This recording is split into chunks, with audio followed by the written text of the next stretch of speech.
In the skies above, Jacaerus could see Parask's sulfur. The hive world was torn apart by the war between marines, and the violence of the battle bled off in the warp storm to form a crimson aura around the planet. The former apothecary itched to be there, to wet his blade with the blood of Guilliman's sons. Old habits died hard, but old grudges and hates died even harder, and the rivalry between the Alpha Legion and the Ultramarines was old indeed. But Archon had given his command, and the Fleshmaster had obeyed. Parask's Beta was a ruined wasteland. When the Forsaken Sons had descended upon the military world, a sizable portion of the soldiers had turned against their comrades, their souls twisted by the touch of the Dark Prince of Chaos. While thousands of these new allies had died in the battle and many more had been taken to the Hand of Ruin for various purposes, the remnants had been left here to do as they pleased. It had only been a week since then, but already the difference was visible. With the reckless, suicidal abandon typical of the devotees of Slunch, they had torn up their own lair and devoured their stocks of food. Now, they were quickly approaching the point when hunger and madness would strip them of their last traces of humanity and turn them to cannibalism. Jacaerus had no wish to be here when that happened. The Thunderhawk that had brought him here was back in orbit, no sense in risking both the craft and its pilot by ordering it to remain on the surface. That the Awakened One had spared one of the gunships for him while waging war against the Sons of Kelth spoke at length of the importance of Jacaerus' mission. While the Fleshmaster didn't like the thought of committing such resources on the word of a single slave, he had to admit feeling a tingle of anticipation. This could be big. If he could find what he had come to find, if the slave could guide him to the mysterious temple, there were a lot of if, too many for his liking. But this could very well be an even greater boon for the Warband than his work on Mulus Secundus. His guide was a wretched and foul creature, a being that had once been a man and who called himself Mikhail. Once a soldier of this very world, he had been touched by Slunch far more heavily than the rest of his fellow cultists. After being taken to the Hand of Ruin, he had been remade in the Hall of Asclepius by a former emperor's children called Melchior. By the standards of the Fleshmasters, the transformation of the former guardsman had been a success. For Jacaerus, though, it was a sloppy job, the ultimate result owing more to random chance and the act of one of the dark gods than any particular skill from Melchior. According to the data banks of the Hall, unlike what had been seen amongst the Third Legion's heretical researchers, the Fleshmasters kept meticulous records of their experiments. Mikhail had been the only survivor of a batch of 20 test subjects.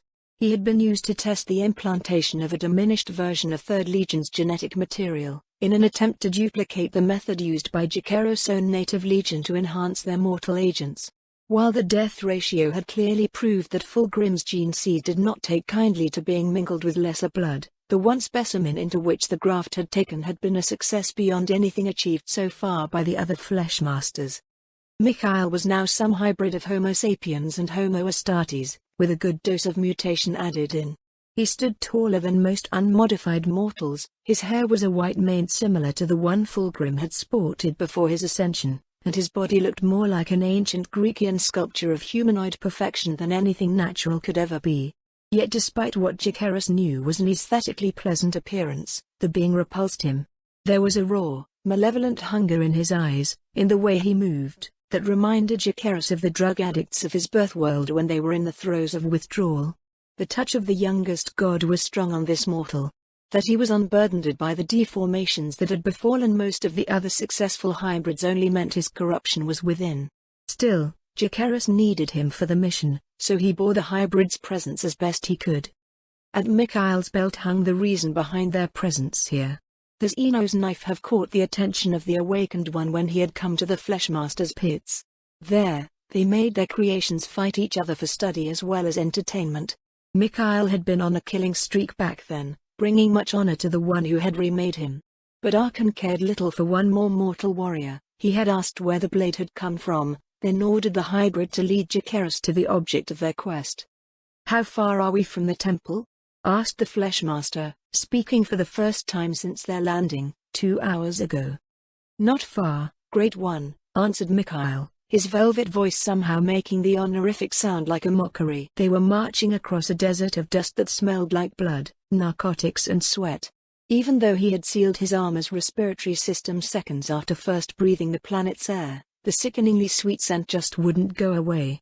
His recycling systems were unable to purge it off his oxygen supply. Truly, The world around them was changing, reflecting the corruption in the souls of those who still walked it. The winds carried the sound of distant screams and whispers that had nothing to do with Jacaerus' latent psychosis, and the sand they kicked off with every step twisted in the air to form hypnotic patterns that defied gravity for a few seconds before collapsing out of existence. The thought that their destination would be even worse did little to lift Jacaerus' spirits. Whatever else he was, Mikhail was true to his word. They reached the top of a small dune a few minutes after Jacaerus' question, and the entrance of the temple was revealed. It was half buried in the sand, only recently exposed by winds turned insane by the warp storm. Apart from orbit, it was impossible to find it unless you knew exactly where to look, and since the skies of the planet had been filled with the black smoke of burning fortresses for days, Jacaerus would never have found it without Mikhail's help. "Beautiful, is it not?" asked the hybrid. The Fleshmaster gave a non-committal growl. A facade of white stone emerged from the opposing dune, with great archways and symbols that had been protected from erosion by the sand for decades, perhaps even centuries. Empty alcoves that had once been filled with statues were spread in patterns that made Jacaerus' head ache, and several portions of the wall were crumbling after what the traitor Marines immediately identified as the marks of battle. There had been a battle fought at the gate of the temple a long time ago. This was not beautiful, but he understood why it could appear to be so to a servant of the Dark Prince. They descended into the depression, and entered the dark tunnel that led to the temple's insides. Though the corridors ought to be filled with sand, they were clear and free to cross. The obscurity was no obstacle to Jacaerus, but to his surprise, Mikhail walked without hesitation, leading him deeper into the temple. "I was unaware that your modifications included night vision," commented the former Alpha Legionary. "They don't," answered Mikhail. How can you walk like this here?" "When me and the others last came, we had lights with us, at least on the first part of our journey across this holy place. Deeper, the temple has sources of light of its own. I remember each stone of the way, just as I remember each of the frescoes within perfectly." That sounded slightly ominous, thought Jacaerus. Unbidden memories rose to the surface of his mind, tales of the Emperor's children's degeneration, of where and how it had begun, in Zeno's temple, where laid an ancient and great power. He shook his head to force the thoughts away, but to no avail. Archon would have known, he forced himself to think. If this place was as cursed as the last temple, the Awakened One would never have sent him here. Or would he? When they finally let him out, it had been the 20th time they had woken him from the deep slumber of his coffin. Each time, he had been bound to a panel of cold metal, and they had cut him up, tearing open his flesh and placing foreign lumps of matter within his entrails before sewing him back together and returning him to the darkness of the coffin. Each time, images and words flooded through his brain. Knowledge of things he hadn't known even existed was poured in him. Just like his body, his mind was changing. Schematics of weapons and tactical diagrams were engraved in his nerves alongside an encyclopedic knowledge of the myriad wonders and horrors of the galaxy. And other, darker things as well. Memories and images, visions of the dead warriors whose flesh was being used to reshape him. He saw the era of the Great Crusade through the eyes of a demigod, felt the kick of a bolter in his hands as he slaughtered countless Raven Guards, and watched the globe of terror burn from orbit. Without the background knowledge he had already received by then, he would never have understood it. The Horus Heresy. A time of legends, when gods had dueled and waged war against each other for control of mankind's destiny. He remembered it as if he had lived it, felt in his heart the reasons it had to be fought and tasted the bitterness of defeat on his tongue. In the storm of memories, it was difficult to remember who he was. The drugs that flooded his organism to keep the pain at bearable level also weakened his mind, and he was only able to recall a black, lightless sky he had known all his life with effort. His name was buried under the names of 1,000 worlds and dead heroes. Two things, though, were never lost to the fog of pain and foreign images during all his time in the coffin and under the butcher's knives. He remembered having a friend, closer to him than any blood brother he could have had. And he remembered having a foe, someone against whom he had sworn vengeance. When the door of the coffin finally opened, he rose from it with his limbs still feeling sluggish from the drugs. Cables snapped free from where they had been connected to him, and he stood in the small space where his coffin had rested while he slept within it. The first thing he saw was a panel of reflecting glass, fixed on the other end of the wall. It took him a few seconds to realize that the hulking giant looking at him with glaring eyes was himself.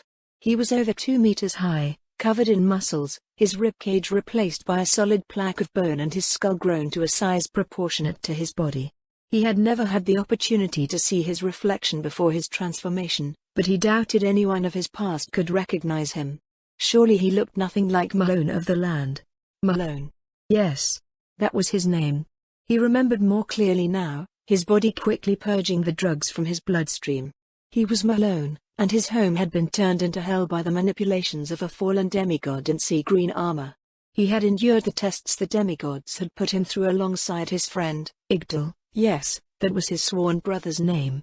And the two of them had been rewarded with ascension into the demigods' ranks.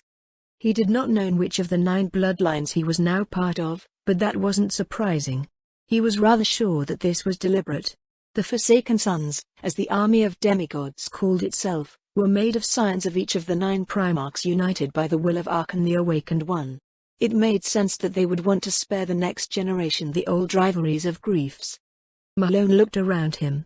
His coffin was in the same small, cramped space where he had been brought after passing the tests. The mirror was the only difference.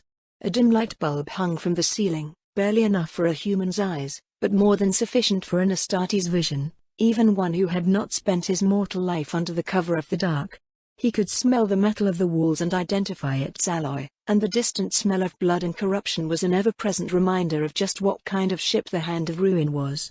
He was aboard a vessel of darkness, commanded by a man seeking to inflict pain and suffering on the rest of humanity. And he was supposed to fight under that man's command, in the hope of one day claiming vengeance for his home world.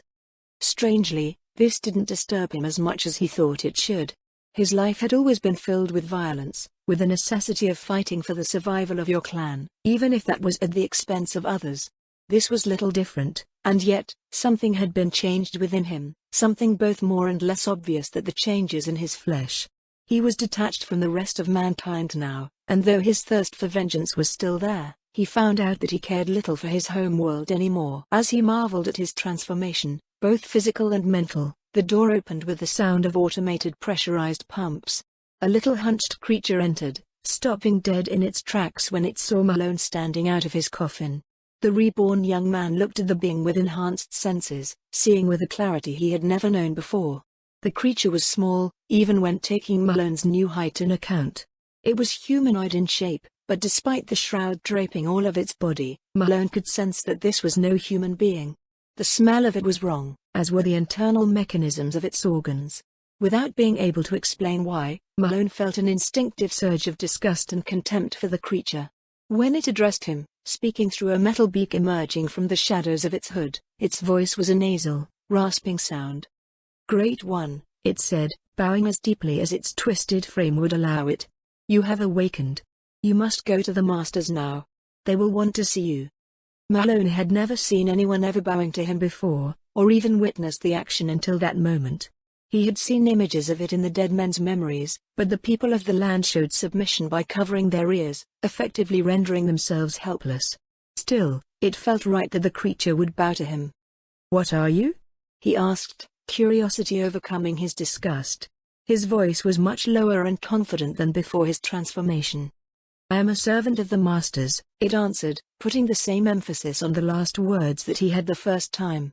"Well, that was helpful. Please, Great One," it insisted, its tone sickeningly desperate.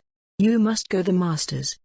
He complied, more to make the creature shut up than for any other reason, and followed it through a long corridor with many doors like the one he had come from. "What is behind these doors?" he asked without stopping walking, already suspecting the answer. "More sleeping Great Ones," said the servant. "The Masters are making them in here, shaping them from the bodies of mortals and the blood of the 9 flesh gods." That was what he had thought. But there were a lot of chambers. How many new Astartes were those Masters creating from those they had taken? Dozens? Hundreds? His knowledge of the traditional procedures for induction into the Legion's ranks was incomplete. There had been little reason to teach him that, after all. But even so, he knew the process was supposed to take years of painful surgeries and training. For all the agony he had endured during his transformation, it certainly did not feel like years had passed. Through the surgeries themselves had certainly seemed to last forever. Questions. But there was little chance the servile creature could answer them. It seemed only to be able to carry out basic instructions, which made Malone wonder why the masters didn't use servitors instead. No, if he wanted answers to those questions, and the far more pressing one of Igdal's fate, he would have to ask someone with a higher position in the Forsaken Sons hierarchy. Malone and his diminutive guide finally reached the end of the corridor. The servant typed something on a control panel near the sealed door, its clumsy fingers struggling to not touch the wrong part of the sensitive screen. It would have been comical if it hadn't been so pathetic. On the other side of the door was a vast chamber that had clearly been used for some of the surgeries on the aspirant space marines. Stains of dried blood colored the bare metal of the floor, too deeply ingrained to be removed, though Malone could tell just by looking that there was something unnatural in the stains, something not of reality. That was probably why the traces hadn't been washed away, even though the rest of the room appeared to be kept clean. A corpse was bound to one of the operation tables, dead halfway during his transformation into a legionary. It had been cut open and left so, surrounded by a shimmering stasis field so that it would be preserved for observation. To Malone's relief, the corpse didn't show any likeness to Igdal. He idly wondered if the young man was truly dead, or if he had been caught between life and death at the field's activation.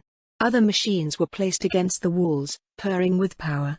Some of them, Malone recognized from his new knowledge, but there were many whose purpose he couldn't even begin to guess. The servant rushed toward one of the consoles, the only one of the room currently manned. Before the glowing screen covered in fast-scrolling data stood a being of the same stature as Malone, but made even taller by the power armor he was wearing. When the warrior turned to heed the creature's call, Malone saw the other Astartes helmet from the other side of the room. He knew that helmet, the serrated crown rising from the mask that looked like that of an ancient king. He had seen it above him during his sessions out of the coffin. Now he recognized the warrior's colors, and the name he had heard spoken by other surgeons was as clear as water in his mind. "Ah, another of Jacaerus' batch," said Paranefa, formerly of the Thousand Sons Legion. "Welcome back to the world of the living, young one," he pursued, his smile never leaving his tone. "Welcome to the world of true power." Mikhail had not been wrong. There was light in the temple's depths, of a sort. The illumination had no clear source, and each section of the rooms they crossed appeared to be lit by its own light source and no other. Shadows twisted according to where one stood, and seemed to move when no one was looking. Despite his reluctance to breathe the planet's foul air, Jacaerus had been forced to take off his helmet. His retinal display had been unable to cope with this cursed place's defiance of physics, showing him only a blurred, swirling pool of green light. His flesh eyes, though, could see without any difficulty, bar a slight but growing headache as his brain hopelessly tried to interpret the contradictory levels of illumination. As they went deeper into the temple, the sound of the wind died out. In its stead, Jacaerus began to hear the sound of drums and songs, as if they were coming from far, far away. The words were impossible to distinct, yet there was something disturbingly familiar to them, and the rhythm of the beat reminded him entirely too much of some of the Hand of Ruins cultists' celebrations. "I thought these ruins were abandoned," he said to his guide. "They are, Great One," answered Mikhail. "At least, they were when I last visited them. Perhaps some of this world's faithful found their way there since then, but I doubt it. And so do you, I think." Jacaerus didn't grace the question with an answer. He had to admit to himself, though, that the mortal was right. He did doubt that. The voices they could almost hear were not the voice of human beings, nor were they the mindless screaming of the never-born. They were an echo of times long past, brought back to a semblance of existence by the planet's slow descent into the Sea of Souls. A few minutes later, the two traitors emerged into the first of the temple's prayer rooms, and Jacaerus felt, for the first time since he had seen the Imperial Palace burn in the fires of ultimate heresy, something akin to awe in his withered soul. The room was vast. In fact, it was big enough that a warlord titan could stand in it without risking damaging the ceiling. It was also broad enough to let tens of thousands of devotees pay their respect to the image that took up the entirety of the wall in front of the tunnel by which they had emerged. At some point, Jacaerus suspected, it had been a natural cavern, one of an entire complex that had been transformed into the succession of rooms Mikhail had described. There was simply no way any race in the galaxy would have had the resources to dig this space, nor when there was an entire planet to colonize just above. Something must have led the Xenos that had built the temple there, and looking at the fresco, the Flesh Master felt that he knew what. The fresco was monumental. It was constituted of millions of precious gems, each no larger than a fingernail. Jacaros had seen shipyards that drained a dozen systems of ore to build the vessels aboard which mankind sailed the stars, and witnessed the glory of the Great Crusade as it turned thousands of worlds into the power base of the newborn Imperium, yet this display of material might still impressed him.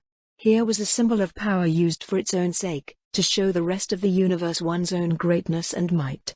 But the fresco was also something more than mere materialistic wealth on an absurd scale. It was also an icon, an idol. Just by looking at it, Jacaros could imagine the hundreds of master craftsmen working day and night for years, using all of their skill to shape the ransom of 100 worlds into something that was to represent. He sees the dawn of a civilization. From the skies, great ships of shining bones and coruscant energies descend, like the angels of the old myths. What was once a rock devoid of life is now covered in plants, creating an atmosphere capable of sustaining a complete biosphere, with its myriad species and balances. Blue seas and green forests cover entire continents where before there was only dust, and animals from the other side of the galaxy roam vast plains, hunting for game that their kind should never have met. The entire world has been reshaped from orbit to fit the desires of the vessel's masters. Those of the ships which have already reached the ground open their entrails, letting countless beings of untold beauty emerge onto the new world they have claimed for themselves. Already towers are beginning to rise from the bare earth, the very rock conforming to their will by the power of their tools and the strength of their minds. Palaces where they will be able to enjoy their immortality and great libraries that will be filled with an universe's worth of knowledge come into existence with barely more than a thought. A great temple is born, shaped from the rock of the world, carved open by the power of the galaxy's heirs. Within it they record their story, from the birth of the race so many millennia ago to their arrival to this world. They do so with all the demesure of kings and the foolishness of gods with no one to limit them. They are the lords of the galaxy, these beings. Heirs of the greatest species ever to march among the stars, they hold the keys to power beyond the ken of other races. Their minds a vessel of unmatched psychic might, their bodies shaped to perfection and their grace a miracle to watch. Their gods rule the heavens just as they rule the plane of matter and stone, and the demons of yore are kept silent by their power. In the entirety of their universe, they know there is none that may even thought of daring to challenge them. Yet they are not the greatest of their kind. They are willing exiled, having left behind the glorious empire of their kindred, seeking to build their own dominion away from the influence of their rulers. They claim the worlds of this star as their own, each group settling upon a world to shape it in the image of their desires. Those who have come here are filled with the will to reach beyond their already great power. They dream of a greatness yet untouched, of a potential yet untapped, and they want to claim the heights they know are rightfully theirs. They rise great towers from the ground, and within them study ancient secrets and perform experiments on sciences long forgotten. He sees them bringing in more and more animals for their experiments, and the towers grow as the knowledge of their masters do the same. And then, Jacaros took a deep, sudden breath as his consciousness returned to him. He was lying on the floor, and his armor was pumping his body full of stimulants in a desperate attempt to wake him up from what it had interpreted to be a psychic attack. He wasn't sure the half-demon machine spirit was wrong about that classification. Careful not to look at the fresco again, he searched his surroundings for Mikhail. The hybrid was on his knees, contemplating the image with wide eyes and an open mouth, reverence and ecstasy marking his face in equal measure. Jacaros resisted the urge to shoot him there and then, and reached out to him. Placing a hand on the mortal's shoulder, he tried to shake him out of his trance. "Get up," he hissed. "We still have a mission to fulfill." Mikhail didn't move. With a groan, Jacaros shook him harder, and the hybrid finally snapped out of whatever realm had claimed his senses. The mortal looked around him, looking lost, then saw the Fleshmaster and smiled. "This was magnificent, wouldn't you agree, Great One?" Jacaros was halfway to give the creature before him his true opinion when he remembered that Mikhail had already been there. Anger rose within him, fed by his armor's wrath at having its wearer exposed to such manipulation. "Did you know this would happen?" Mikhail shook his head. "No, Great One. When last I came, this was merely a fresco. Beautiful beyond compare, yes, but there was no vision. Trust me on this," he added with a smile as if to some joke the Astartes was not privy to. "I wouldn't have reacted the way I did if I had already seen, whatever it is we saw. By the way, did you recognize them?" I didn't last time, but now that I have seen them in their true form, rather than how they depicted themselves. Yes, admitted Jikaris. I did recognize them. But that makes no sense, pressed Mikhail, excitement clearly visible on his face. I read the reports of this system's subjugation during the Great Crusade.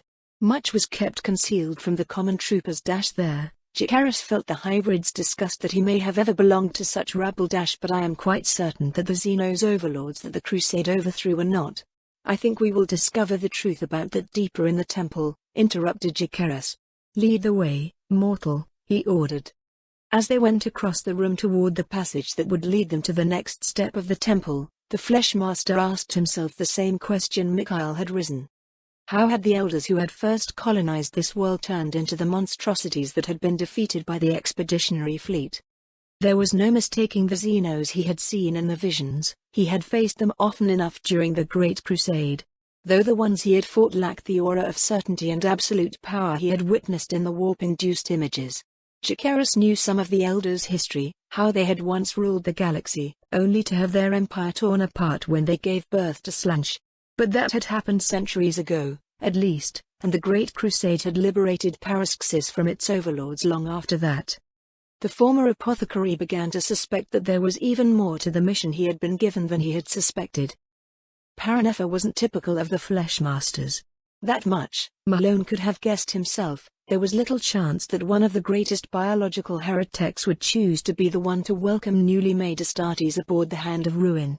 Yet the former Thousand Son had done so anyway, relishing the prospect of observing the effect of various legions' gene seed on the flesh of mortal hosts. Before answering any of Malone's questions, the Fleshmaster had first scanned the young blood's body for impurities or malformations. He had found none.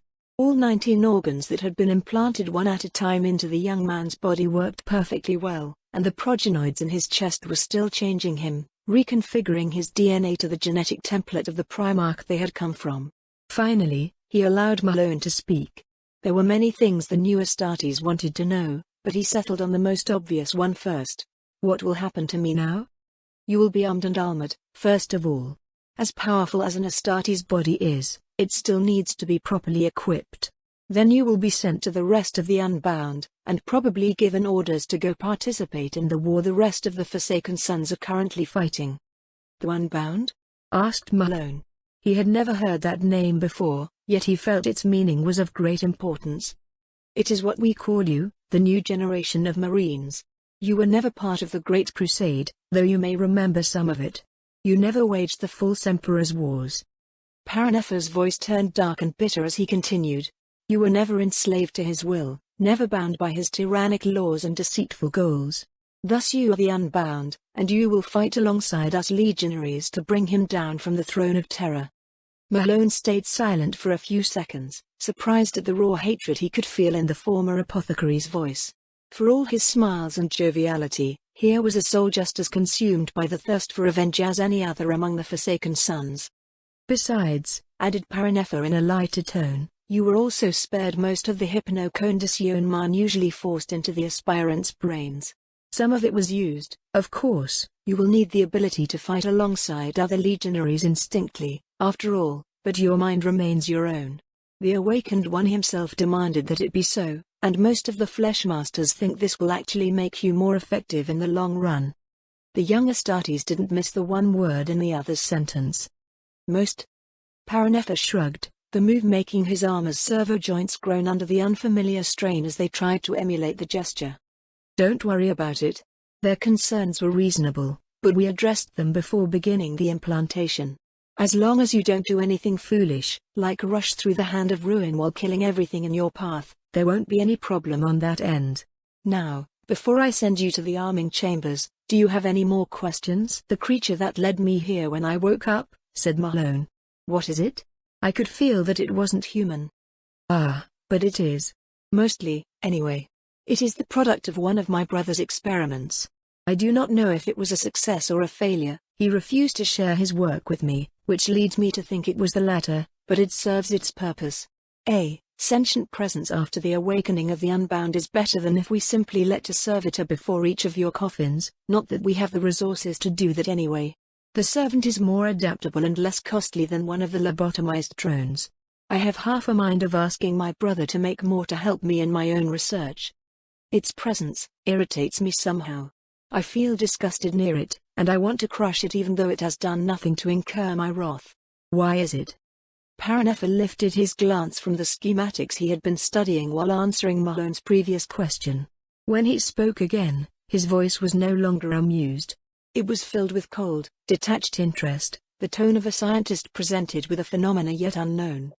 This is unrelated to the servant's nature, that much I can say for certain. Though it is a pitiable thing, it does not inspire any emotion such as the ones you describe in me, nor in my brothers, as far as I know. Could it be that? No. Even if it is so, it doesn't matter. Just try to resist these impulses, young one. Anything else? Malone was unwilling to simply let the matter lie, as he felt that Paranefa was hiding something from him. However, the Fleshmaster was not only his undeniable superior in the Forsaken Sons hierarchy in any way, he was also far more powerful even if he had not been fully armored, while Malone wore nothing more than a robe of rough fabric found near his coffin, where the servant had pointed to him. There was no way he could force an answer out of the older Astartes. I was brought onto this ship with a friend, someone closer to me than a brother. His name is Igdal. Where is he? The two Inhumans crossed the room, careful not to look at the mosaic again.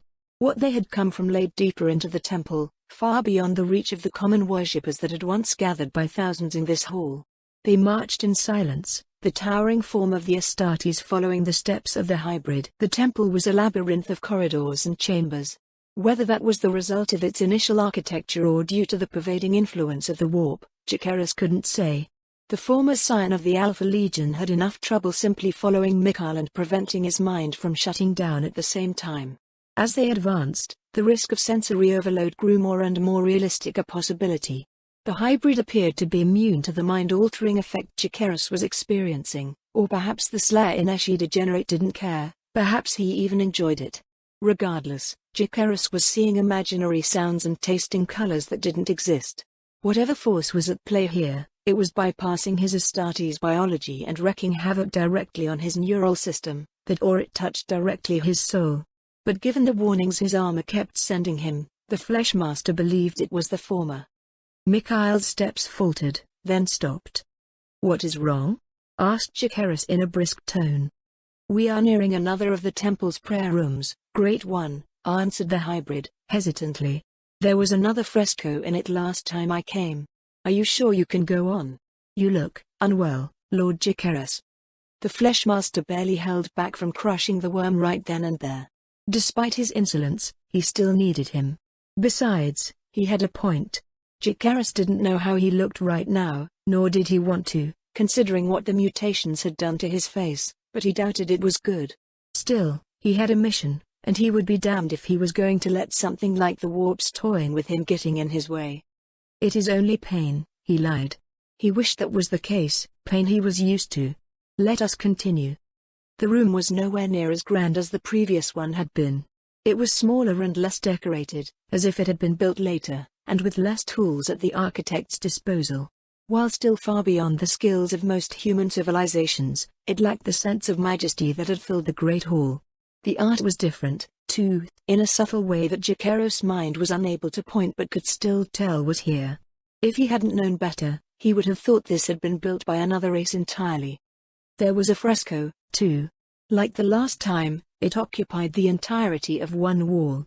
It was made not of jewels, but of some material Jacaerus' muddled mind couldn't identify, though he felt it should. Despite knowing better, the legionary couldn't help but look, compelled by the powers at work in this temple claimed by the Dark Prince. Powerless to stop it, he watched another fragment of the planet's history unfold anew in his mind's eye. He sees the decay of an empire. Though the images are glorious still, it is a darker glory, when infamy and might are the mark of power. His mind can perceive the corruption slowly sinking into every single vision. A poison has found its way into the lords of this world, twisting their former nobility into pure arrogance and cruelty. They have found the power they sought and the secrets they craved, and been remade by them as the price of their pride. Their mastery of life has given them a cold disdain for it, even their own. They reshape their own bodies endlessly, on the merest whim. And when a dozen ships filled with signs of an inferior race emerge into their dominion, lost to the tides of the Sea of Souls, they enslave them. While their neighbors use their share of the captives for amusement or menial work, the lords of this world turn theirs into monsters. He sees towering beasts of sinew and muscle fight each other at the tune of their lords, first in great arenas the size of cities. Then, as the corruption grows deeper, it turns the lords against each other. Armies of twisted flesh and tortured souls are made to march and die under the gaze of their makers, who remain safe into their towers. He sees rivalries grow and turn into hatred. Halls of learning that have stood undisturbed for centuries are torn down, their lore plundered by lords seeking even the slightest advantage over their enemies. War rages for years on end before stopping abruptly once both sides' legions are dead. Then it starts anew, a few decades later, with freshly created armies. More and more cruel weapons are used, and the creatures that fight the countless battles become more and more twisted as their overlords splice the genetic stock of their slaves with that of 1,000 other creatures. Artificial plagues are unleashed, wiping the once verdant planet clean of life save for the great towers from which the factions wage war against each other. When consciousness returned to him, the feeling of drowning in sensations had lifted. Jikaris wasn't certain that was a good sign. As he forced himself to stand, he involuntarily glanced in the direction of the mosaic again. Though he averted his gaze in time to avoid being drawn back into the vision, he saw enough to be able, this time, to recognize the material it used. And for the first time since he had learned of the steel-wrough's fate, the flesh master shivered in instinctive disgust and repulsion. Bone. The mosaic was formed of thousands and thousands of bone shards, each one naturally of the color the sick artistry had required. At some point in the history of this cursed world, one of the genetic overlords had deliberately bred creatures whose bones were of the right coloration in order to build this abomination. And what Jikaris had just seen told him exactly what genetic template had been used as the base for this blasphemous work. He felt sick. This was an insult against the human race as a whole. The Flesh Masters played with their former species' genetics as well, but their goal was to improve them. To create better warriors, to enhance those who would fight under the Forsaken Sun's banner. Not to breed wretches who had to have been plagued by congenial diseases and mutation for the sole purpose of harvesting their bones. Jikaris felt less and less certain in his mission. He had known the Hand of Ruin was a big ship, a lord of the stars, a predator that few others could match in majesty and firepower. Yet he hadn't fully realized the sheer size of the vessel, not until Paranefa sent him to the current lair of the Unbound, several sections away from the room where he had met the Fleshmaster. According to the former Thousand Son, Igdal had survived the transformation into a space marine as well. He and the other Unbound were training in one of the ship's empty rooms that had initially been designed for this very purpose, but abandoned after the number of Astartes aboard had dwindled. Unfortunately, it was also on the other side of the ship. So, after spending a few moments in the adjacent arming chamber, where servitors had put him inside a Mark V power armor. The armor had been painted black with the chained demonic head that served as the Warband's emblem inscribed in gold on the shoulder pauldron. All signs of previous allegiances had been erased. Much like Malone himself, the armor was the symbol of a new beginning. Then, armored and armed with a standard bolter and chainsword, he had gone to reunite with his brother. Though he had never walked freely on a spaceship before, he knew exactly where to go without needing anyone to guide him. The Hand of Ruin was built on an innovative design, and thus his hypno-training, that had taught him the layout of most types of vessels created by mankind, was nearly useless. But his armor's database had been updated with the ship's plans, at least enough of them to allow him to find his way. His retinal display was highlighting the turns he had to make, much like it would have had he been aboard a walking like this was an entirely new experience for Malone. He wasn't used to march straight, without having to check his path carefully to avoid falling into an hole or straining his ankle. Nor was he used to not having to strain his ears and brain constantly in order to map his surroundings. His armor's sensors pierced the darkness easily, and his bare eyes would have done the same. That was for the best, for the noise in the ship was astonishing to Malone's ears. In the land, on the surface of Mula Secundus, he corrected himself, silence had been a question of survival. Any sound could bring the attention of the stalkers upon yourself, and it diminished your own readiness. On the Hand of Ruin, though, silence was naught but a memory. Even in his coffin, Malone had been able to hear the constant rumbling of the vessel's engines and of the thousands of souls who called it home. Now that he was released, the countless sounds of the ship's life threatened to overwhelm him. Malone forced himself to ignore the sounds, to stop his reflex of trying to map his surroundings by the echoes they made. He wasn't even certain that was possible in the first place, here, where the touch of the warp storm made a mockery of physical laws, Gellerfield or not. And if he did manage to interpret the warp-twisted echoes into something useful, well, it would not be a good sign of his sanity. Better to stop trying right now. He passed before slaves and mutants who lived in the vessel's bowels, but crossed no other Astartes. That made sense. The warriors of the Forsaken Sons would either be on the surface of Paraxis Alpha, or in more important parts of the ship. He ignored the lowly creatures he met, and they bowed before him, clearly unwilling to risk angering any of the Legionary Astartes, despite not knowing who he was. He reached the training deck after almost an hour of march. It was a broad, mostly empty space, with metal crates of ammunition and other supplies piled against the walls. Malone caught sight of an open one. It was filled to the brim with gold coins, shining in the soft light of the room. Doubtlessly, they had been plundered from some high spire-born, unfortunate noble.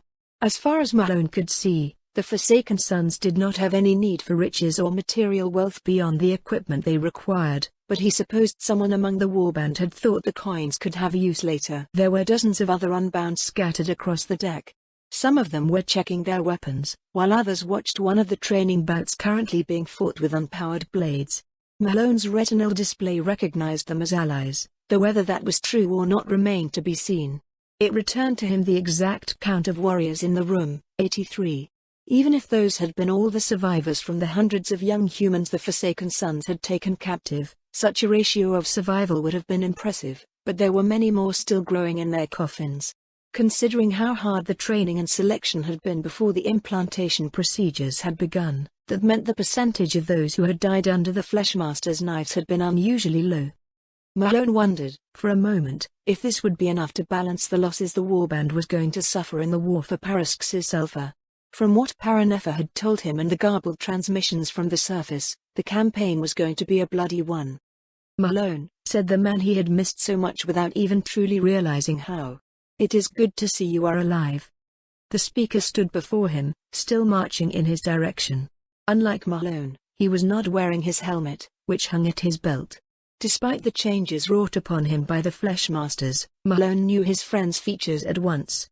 They clasped arms in the Astartes fashion of greeting, one warrior to another, the ingrained reflexes overriding the way they would have reacted as mortals. Then Malone realized something. How did you know it was me? No one else would start dreaming just after entering this place. Besides, Igdil started grinning. The Fleshmaster who met you warned me of your arrival on the Vox. He told me you had asked after me. Apparently, he was worried it was because you planned to kill me. What did you do to give off such a poor image of yourself? Nothing I can think of right now. Probably just being myself was enough. They chuckled, though Malone felt a surge of anger at being informed of Paranefa's suspicions. Before he could ask anything more of his friend, he was interrupted by someone he had hoped he wouldn't meet again. So you have survived as well, Primitive, said a voice Malone recognized despite the changes that had touched it and the interference of the Vox speaker. There was just no mistaking the arrogance and contempt within that voice. Clearly the gods have a sense of humor, to let one as worthless as you become one of their warriors. He turned to the source of the voice, his hands curling into fists. This time, he thought, he was going to end this once and for all. Aloran Radomir Sertanov, he said, carefully articulating each syllable. It wouldn't do, after all, to mispronounce the name of the man he was about to kill. He marched toward his old rival. The two of them had fought many times before, when the Forsaken Sons had culled those they had brought aboard of the weaker specimens. But never to the death. The Fleshmasters would not allow two of their best subjects to kill each other over something as trivial as petty rivalry. But now, hold, the two of you. The voice came from the entrance of the room. There was a warrior clad in the colors of the Sons of Horus, save for the emblem who was covered in black. 5 warriors in the same colors stood by his side. All of them held their weapons in their hands, though they weren't aiming them at the Unbound. Yet. What do you want? Snarled Aloran, his own hand on the pommel of his power sword. How he had obtained such a weapon, Malone didn't know, but what he suspected made him want to kill the bastard even more. "You will speak with more respect than that, cub," answered the Marine. "I am Sergeant." "No, I guess it's Pack Leader now, isn't it?" "I am Pack Leader Lucian, and I am here to bring you youngsters to the battle below. Rejoice, cubs. You will have your first taste of Loyalists' blood soon." When he would make his full report to Archon, days later, when the Lord of the Forsaken Sons was back aboard the Hand of Ruin, Jacaerys would find himself unable to describe the final prayer room. It had been there that he had found what he had come for, and he couldn't speak of it. Not because he didn't want to, though he certainly did not, nor because he lacked the appropriate words, though he certainly did. He simply didn't remember anything beyond the vision he had seen inside. Speaking about it with the members of the Coven, he would learn that those of them not deployed in battle on Paraxis Alpha at the time had felt a pulse of warp energy at the same time he had entered it. They would theorize that his mind had erased the memory to preserve itself, for what he had seen, at the heart of such a release of psychic force, would surely have destroyed even him. Perhaps Mikhail had seen, and remembered. That wouldn't have surprised Jacaerys in the slightest. But he never asked the hybrid about what had happened in the time between them crossing the final threshold and him finally awakening outside the temple, walking with his prize secure in the void-sealed package he had carried all the way through the unholy sanctuary. All he remembered was the vision, and it would be more than enough to trouble his sleep for centuries to come. The memories was etched in his brain, and it would never truly leave him. He sees the birth of a goddess. Death comes to the unfaithful. Reward comes to those who embrace the truth. It has always been so, ever since the stars coalesced from the dust of the universe's creation and the first souls rose to claim them. The ultimate coming of judgment is something deeply ingrained within all sapient beings, and now he sees why.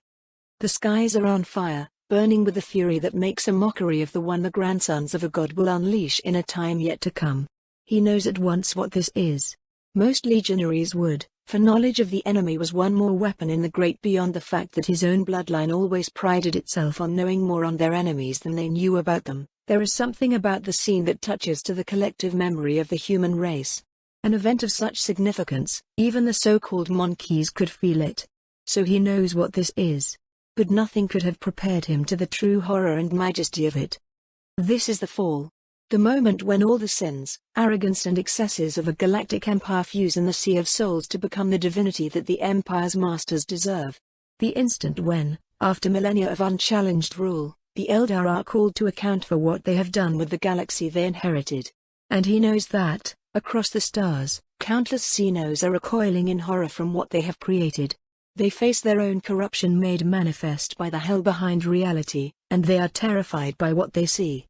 They call upon the old gods they have abandoned in their hedonistic pursuits, and implore them to save their unworthy children. And the gods answer. These beings of unimaginable power, who came into existence in an age when nobility still held firm in the heart of the Eldar, rise and go to battle. He sees them in the heavenly fire, and he sees their terrible war against their youngest kindred. The power unleashed in this confrontation is enough to reduce entire worlds to shadows of memories and tear open an hole in the fabric of reality, a wound that will fester and grows for all eternity. The battle rages for an age that lasts but the blink of an eye, and then he sees the gods die. They are too weak, withered after centuries of neglect from their worshippers, and their enemy is too strong, fed by the pride of a race of tyrants. Each time one of the old divinities is vanquished, the fire of its existence is swallowed whole by the newborn demon queen, dragging billions of Eldar souls with it. All but 3 of the Eldar gods are destroyed by the hunger of Slunch, she who thirsts, the profligate one, the dark prince of chaos. The red-handed war god is shattered in 1,000 shards, his final scream of defiance echoing through eternity as a curse upon his failed children. The mother of life and sorrow is spirited away by the father of plague, and enslaved to his mad whims and joys. The fool Harlequin alone escapes free and unscathed, laughing in the face of the doom of the race that created him, the only one to see the absurd, obscene humor of it all. But even those who survive are no match for the youngest god. With his rivals gone, the Dark Prince turns its hungry eyes upon the rest of the galaxy. Tens of billions die, their screams creating a million new never born with every passing second, to attend the courts of the new god of chaos.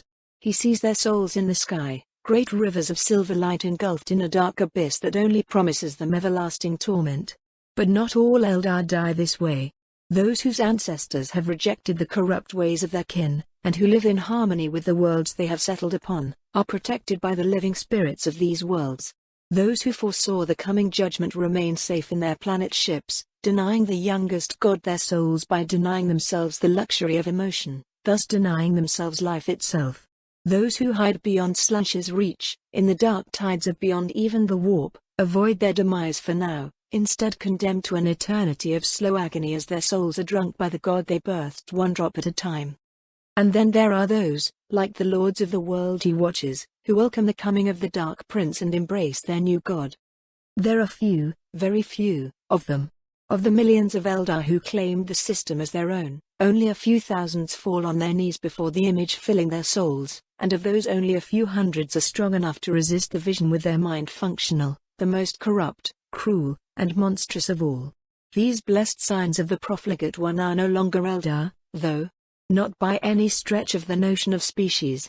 They stand somewhere between the living and the demonic, and the secrets and powers they already possessed are amplified tenfold and turned to yet darker aims. On 3 worlds, in 3 different ways, hell is made reality. He sees only what happens on one, and that is more, so far more, than enough. The horrors of the Gene Lord's wars pale in comparison to what he sees.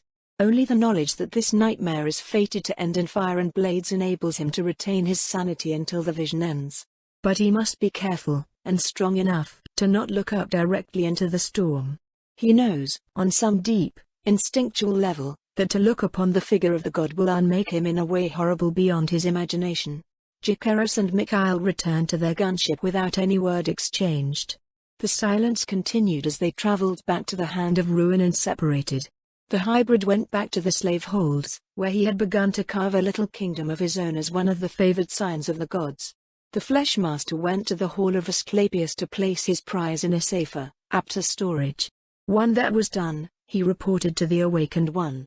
Archon had made planetfall and was leading the Forsaken Sun's assault on a loyalist position, but he still took the time to answer Jikaris' hail. The communication was eerily clear, as if the tides of warp interference that plagued the rest of the forces on the planet were opening before the Fleshmaster's message. "How did it go, Jikaris?" asked Archon, his voice easy to hear despite the ambient sounds of bolter fire and lasguns being discharged. Jikaris looked at what he had found, now floating in a reinforced glass tank full of preservative chemicals and scanned by the analyzing devices bounded to it. The corpse of the Eldar that had founded the Xenos colony on Paraxis Beta all these centuries ago stared back at him with empty sockets. The first results were already coming. Genetic sequences that had survived the years of entombment were being brought back from oblivion by comparison with those of other Eldar breeds and the action of sciences that had been forgotten during the Dark Age of technology and brought back into the galaxy by the adepts of the Dark Mechanicum. Still, it would take time, and a lot of work, before the sequence was complete. "I have found what we needed, my lord," answered the Fleshmaster. "Then begin your work at once, brother. The resurrection of Paraxis lords is now within our grasp." Hive Anister was a small island of relative stability in an ocean of madness. Before the arrival of the storm, it had boasted a population of over 300 million souls, who had fed the sprawling manufactorums of the Hive with their sweat and blood. High Spire's dynasties had ruled over their inferiors, living in luxury while the faceless masses struggled to survive. There had been no beauty to the Hive even then, and the storm had scarcely improved the appearance of the monstrous city. Buildings that had reached through the world's clouds had toppled in earthquakes and fires had burned entire harp sections to ash. The Underhive, once the lair of the outcast and outlaws, had begun to fester with unnatural life and monsters of nightmare. Utter chaos had spread across the streets in waves of panic and insanity. But after weeks of bitter fighting against their own people and warp-spawned abominations, the combined forces of the PDF, Arbits and the armed forces of the local nobility, had been able to restore order. By then, though, the death toll had been staggering. Hundreds of newly appointed priests of the ecclesiarchy had sung hymns and prayers over the pyres, and the ashes of 100 million corpses still blackened the sky. Now, Anister was once more filled with the sound of violent death and the laughter of insane killers. Arsim, most powerful sorcerer of the Forsaken Sons, had sent hundreds of thousands of blood-crazed psychopaths directly into the Hive's walls, and the city's defenders were now purging the streets. They had already slaughtered the bulk of the Khornates, in no small part thanks to the tactical limitations of most of them. Now, They were hunting the last ones, the clever ones, those not wholly consumed by bloodlust. It was the perfect moment to attack. Inside the Rhino, Malone was reading the mission's briefing once more. He took in the map of the city they were going to fight in, already over the shock he had felt when truly realizing, just how huge it was. Other numbers, estimation of the expected resistance, were rolling on his helm's display. He did not know how the Awakened One had obtained this intelligence, but the numbers promised an harsh fight. Hive Annister lacked any fortification worth the name and its defenders were dispersed, but 400,000 men still outnumbered the 200 Unbound and their heavy support by a rather uncomfortable margin.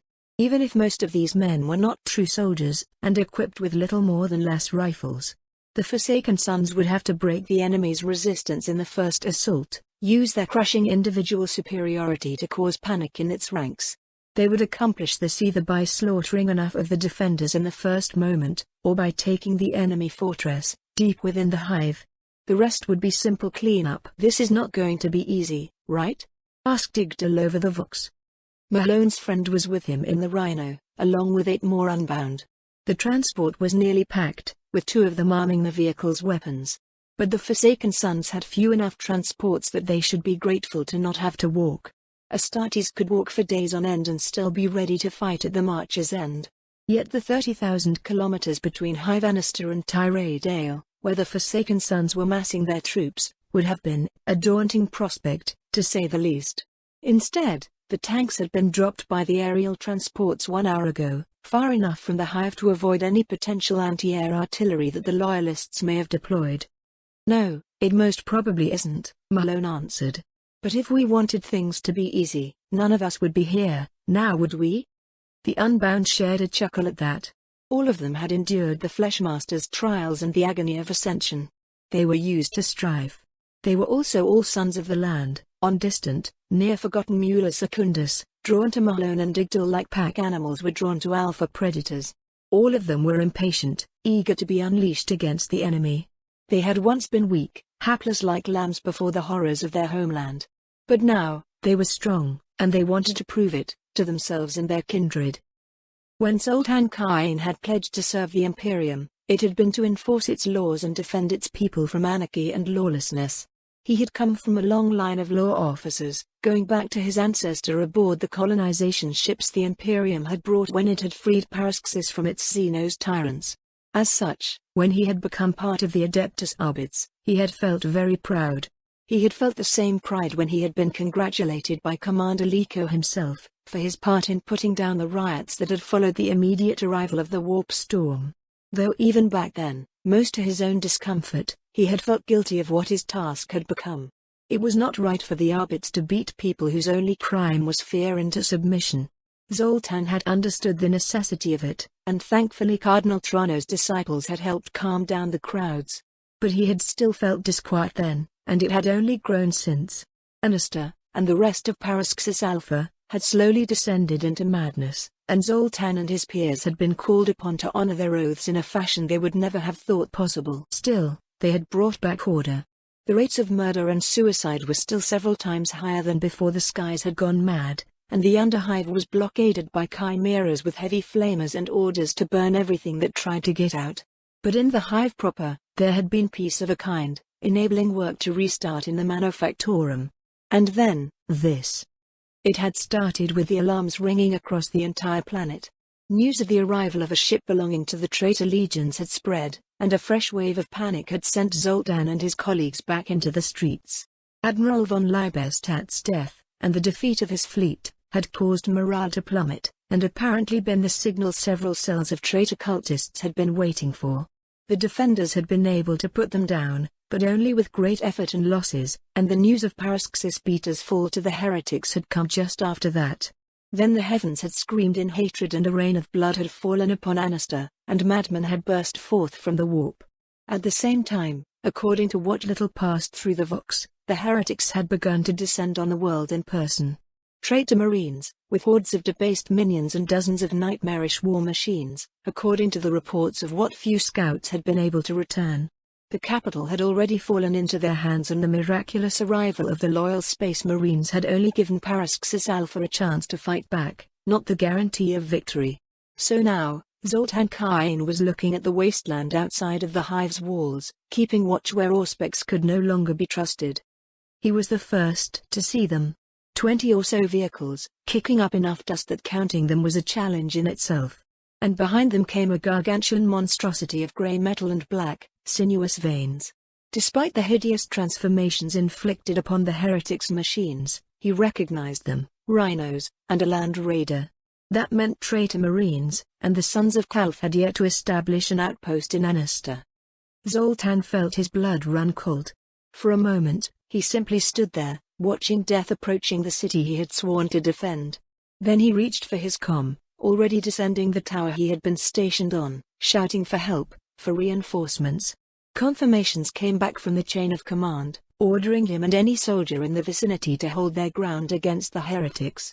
As he reached the ground, he saw several hundred of men and women gathering at the barricades they had built on the hive's outer edge. Down there, all Zoltan could see of the heretics' column was the cloud of dust they were causing.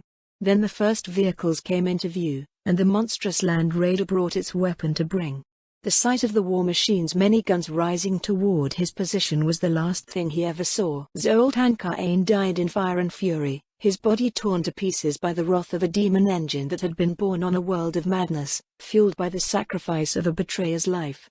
His remnants scattered across the avenue he had been defending, alongside those of dozens of other soldiers who had died before they had the chance to fire a single shot at the monsters who had come to kill their city. The bay door of the Rhino opened, and Malone and the rest of the group rushed out. They were greeted by the deafening sound of the Antipater's Wrath's weapons. The Land Raider was annihilating the enemy line, tearing through human bodies with heavy bolter fire and destroying artillery positions with las cannons. Or, at least, something with effects that looked much like las cannons. The vehicle wore the emblem of the Iron Warriors Legion on its side, alongside the demon head of the Forsaken Sons. Malone could feel the raw malevolence of its machine spirit even from this distance. The Antipater's Wrath was a magnificent example of war made manifest, and he was glad it was on their side. It fired for almost an entire minute, then stopped. Ahead of the loose lines of Unbound, Lucian and his pack began to charge, while the former sergeant shouted to his charges. "Come on, you pups. Show the awakened one you weren't a waste of the Legion's due." 200 savage and unrestrained souls howled in answer, screaming oaths to the blood-curling skies and shouting their rage and eagerness to kill at their foes. Malone found himself adding his voice to the chorus, and before he realized it, he was already running toward the ruined line of defense. His weapons were in his hands and primed, and his targeting array was already identifying and highlighting the few humans who had survived the bombardment. In some corner of his mind, he wondered why he was so impatient. Their men had done nothing to him. He had no reason to do them harm. But his body was flooded with hormones and stimulants, his brain burning in the fire of a battle rage induced by his own re-engineered body. His thoughts were almost entirely focused on the battle, simulating its possible flow and absorbing information on the battlefield with astonishing speech. He could feel his muscles burning with energy, begging for release. He was no longer human. He was a weapon, an instrument of war, whose purpose could only be fulfilled in battle, against any enemy. It didn't matter why, it didn't matter where, it didn't matter who. He was unbound. Malone's awareness of what followed was fractured. Sometimes he would see a single blow in slow motion, his chainsword taking an age to reach a single target. Then he would suddenly find himself several hundred meters away, surrounded by human corpses. This wasn't the loss of control the berserkers of the 12th Legion experienced when their cranial implants overwhelmed them. He wasn't frothing or consumed by bloodlust, and his comrades would later tell him he had still given them orders in this fugue state. This was a condition of absolute battle readiness, where even long-term memory was secondary to the present. The evolutionary design of Jacaerus was combined with specific alterations to his brain to produce it. The human defenders had rallied after the Antipater's onslaught, which denoted either praiseworthy bravery, or utter stupidity. More and more were coming, trying to pin the Unbound in place so that they may drown the enemy in enough lust fire to kill them. If the humans could turn this into a battle of attrition, Malone thought, then they would win, though not without an enormous cost. Sheer numbers would tip the balance in their favor. The whole situation was exhilarating to Malone's rewired psyche. They were racing against time, with an objective to fulfill before the metaphorical timer ran out and they were blocked. They had to keep advancing, keep punishing the enemy for every action it dared to take against them. This was the kind of battle Astartes, with their superior endurance and the dread their mere presence inflicted upon those facing them, had been created for. "Break them!" he shouted to the rest of his pack, before charging another platoon emerging from the ruined streets to face the Unbound's advance. The dust raised by the preliminary bombardment and the ongoing battle made it hard to see, but he recognized the emblems on the mortal's uniform. They were PDF troopers.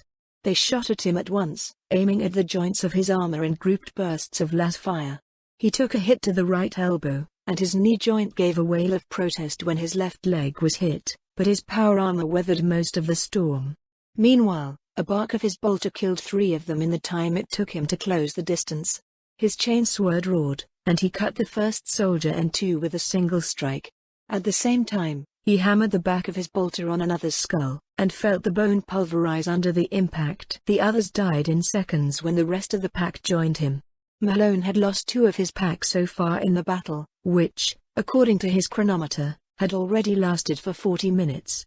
Their armor was covered in blood, and what little of the paint remained visible beneath the all-covering dust had been badly scratched.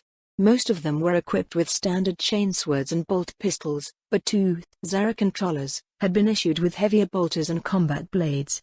That made them more suited for ranged support, and rare were the Unbound with such strong suits. Malone suspected the 2 of them had been deliberately engineered by Jacaerus to possess some advantage with ranged weaponry. They continued their charge, spearheading the advance of the other Unbound deeper into the hive, aimed toward the enemy command center, the former Arbit's headquarters. Malone went in and out of awareness, clinging ferociously to it each time he emerged. For another 27 minutes, they tore through thousand upon thousand of mortals. Packs of feral humans dressed in ravaged fatigues came out of their hiding to join them. These were the surviving prisoners who had been cast across the warp, drawn to the carnage like maggots to a carcass. 3 times, Malone found himself forced to kill one of them who was attacking him, bloodlust deluding their broken mind into believing they could kill the Unbound. He felt no remorse over these kills. The wretches had been sent here to die in order to prepare the way for the Forsaken Sons. If they dared to raise an hand against their masters, then death was all they deserved. They finally arrived at their destination. The citadel of the Arbits was huge, built to loom threateningly over the rest of this section of the hive. It was a tower of plasteel and rockreete, with few windows and many auspex. Walls several meters high surrounded it, and Malone estimated that even once they breached them, the Unbound would still have at least 50 meters of ground to cover under fire from the tower's defensive arrays before they reached the building proper. By then, their number had dwindled further, though Malone knew, from the sounds of gunfire, that some of the missing Unbound were simply lost, either across the streets or to their own bloodlust. Still, by his estimation, about 30 of the Fleshmaster's reforged young men had fallen, dead or too wounded to move. Lucian was there with his command squad, and was ordering the Unbound and human rabble, hundreds of them, armed with anything from looted las rifles to rocks and fists, to assault the fortress. The humans were breaking now. Even their undeniable courage was fading in the face of the casualties they had suffered. One more push, then. Once the headquarters was destroyed, their chain of command beheaded, no one would be able to. Malone saw the former sergeant of the Sons of Horus fall. Lucian crashed on the ground, blood spilling from his torn chestplate. The sound of the shot reached the other Forsaken Sons a fraction of a second later, a sonic boom that Malone's hypno-taught mind recognized immediately. A sniping rifle, designed to kill marked targets from afar and pierce through almost any kind of armor. A Legion weapon. Time froze around Malone. There weren't supposed to be any of the Sons of Calth at Annister. The Loyalists were still gathering their dispersed forces into the hives they firmly held. Yet the evidence was there. Had the Astartes been here since the beginning, hiding their presence until the moment they could strike to do the maximum damage to the already weakened Unbound assault? It seemed a cold tactic from the foolish Sons of Guilliman, to sacrifice so many mortals in order to weaken them, but irrelevant. All that mattered was to kill them. Perhaps the sniper was alone, but even so, his single shot could very well undo what the Unbound had come to accomplish. Without Lucian to keep the most savage of their number under control, they would spread out and become more vulnerable. The Loyalists would also be able to restore Imperial leadership. He had to act, now. Malone closed his eyes and focused on the echoes of the shot. He drew in his mind the patterns of sound, forcing himself to impose logic upon the warp-altered physics of his environment. Time snapped back, and a terrible headache hit him like a blow as his brain paid the price for that suspended instant of perfect focus. But it had worked. Whatever biomancy Jacaerys had sought to engineer within Malone's brain, it had told him the location of the sniper. "With me," he shouted to the rest of his pack, transmitting the coordinates of the Loyalists to their own armor's systems. Brother Kazil ejected the empty round from his rifle's chamber and reloaded. The heretics' leader was down, but there were still dozens of them, without counting the degenerates who had come to reinforce them. It was time to sow more confusion in their ranks, lest they break the stronghold and destroy all hope of unified resistance to their advance. He may be alone, separated from the rest of his chapter by the freak accident that had misled his drop pod and killed the rest of his squad. But he was still a son of Kalth. He would fight the enemies of the Emperor at best he could, no matter the situation, no matter the difficulties. Kazil put his eye back to the visor of his sniper rifle, and his helmet's retinal display automatically synchronized with the weapon's machine spirit. He could see the bulky forms of the traitors in shades of green, the distance between him and them reduced 100-fold. They were charging the defenders' headquarters, their rage at their leader's fall consuming all thoughts of tactics. The sight made him sick. To think that these debased monsters had once been servants of the Imperium, and carried the Emperor's gene seed within them still. He didn't know to which legion they had once belonged, for the traitors had cast off even their allegiance to their Primarch and war armor of pure black. That wasn't really surprising. In the aftermath of the Siege of Terror, where their ignoble rebellion had been broken upon the anvil of retribution, the traitor legions had shattered.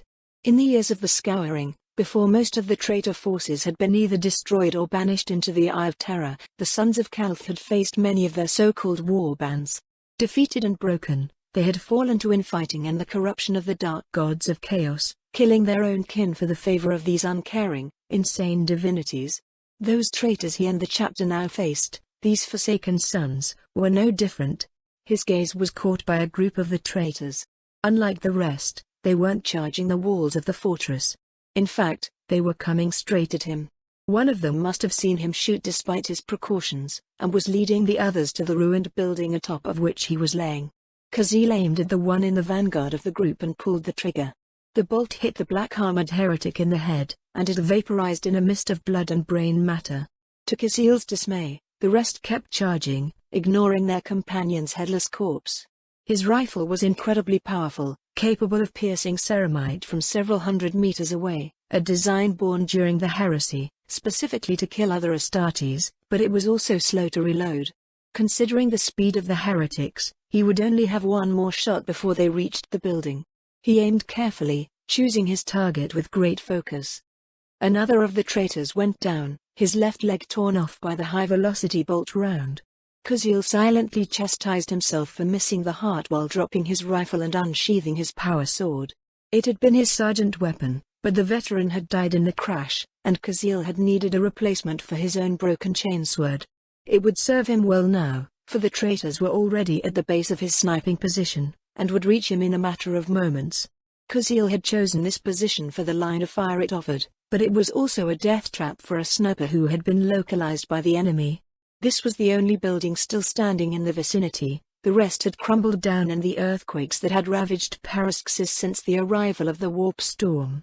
He had no escape route, and despite the losses he had caused them, the traitor Marines still outnumbered him 6-1. The son of Kalth smiled under his helmet, though it was a smile as ugly as what had become of his home world. He almost felt sorry for the traitors. Almost. Volek was the first to reach the roof of the Loyalists' hideout. He was also the first to fall, shot almost at point blank by a bolt pistol. The rest of Malone's surviving packmates rushed through the gaping hole where the ceiling of the building's last story had partially collapsed. Their blood was running hot at the prospect of facing an Astartes, and prudence and tactics had deserted them. The enemy had discarded his sidearm, and met their charge with a power sword raised. His time perception still erratic, Malone felt time freeze around him once more, and watched the warrior in detail before the melee began. Like Malone's own, his armor was covered in dust, but the colors of the Sons of Kalth were still visible. Most of it was the same sky blue that the 13th Legion and now their primogenitor chapter, wore.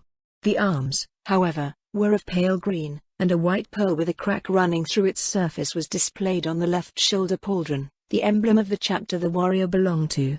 These were the marks the sons of Calth had put on themselves as eternal memories of the terrible grudge they bore to those who had betrayed the Imperium and slain their planet.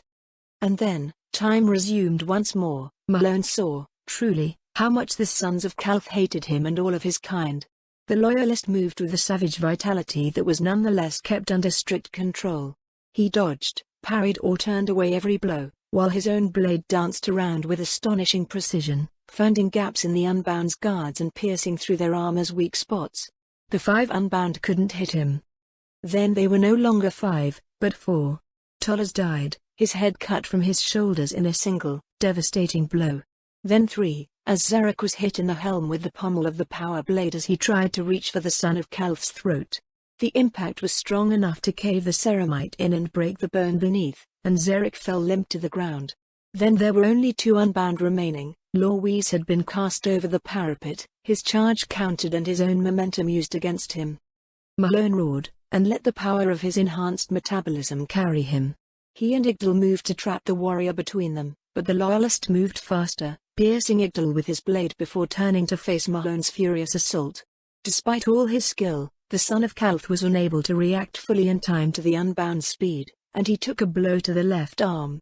Malone's chainsword bit through the ceramite and into the flesh beneath, spraying rich Astartes blood through the air.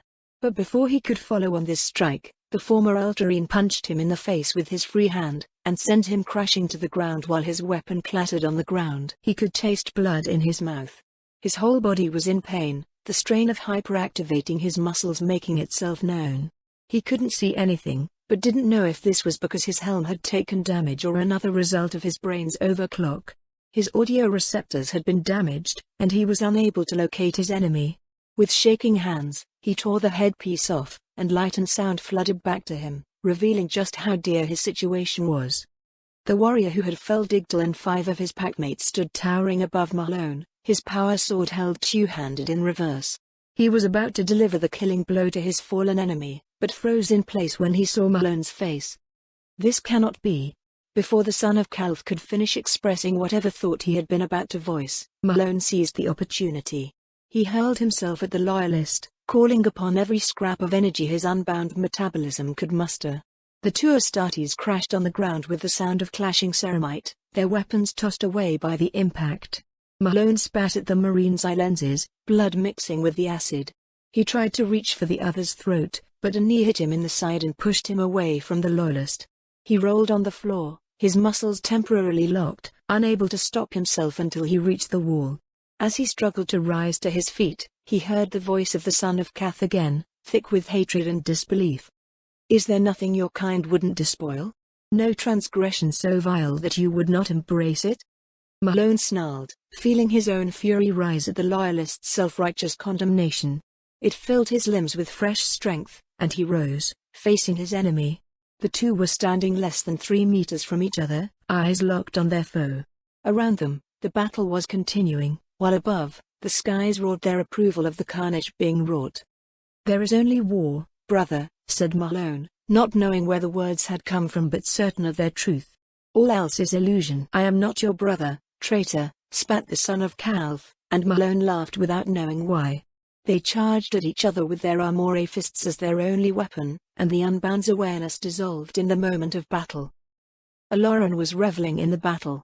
Every blow he inflicted, every hit he shrugged off was one more display of his might to the universe.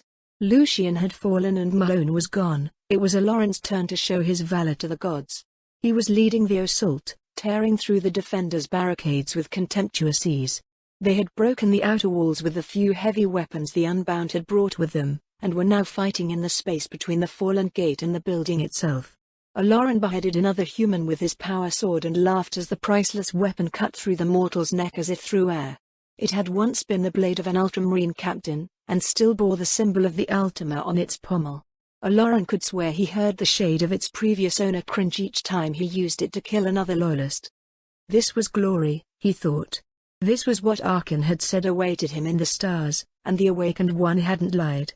He was empowered by the blood of gods and clad in the armor of fallen angels.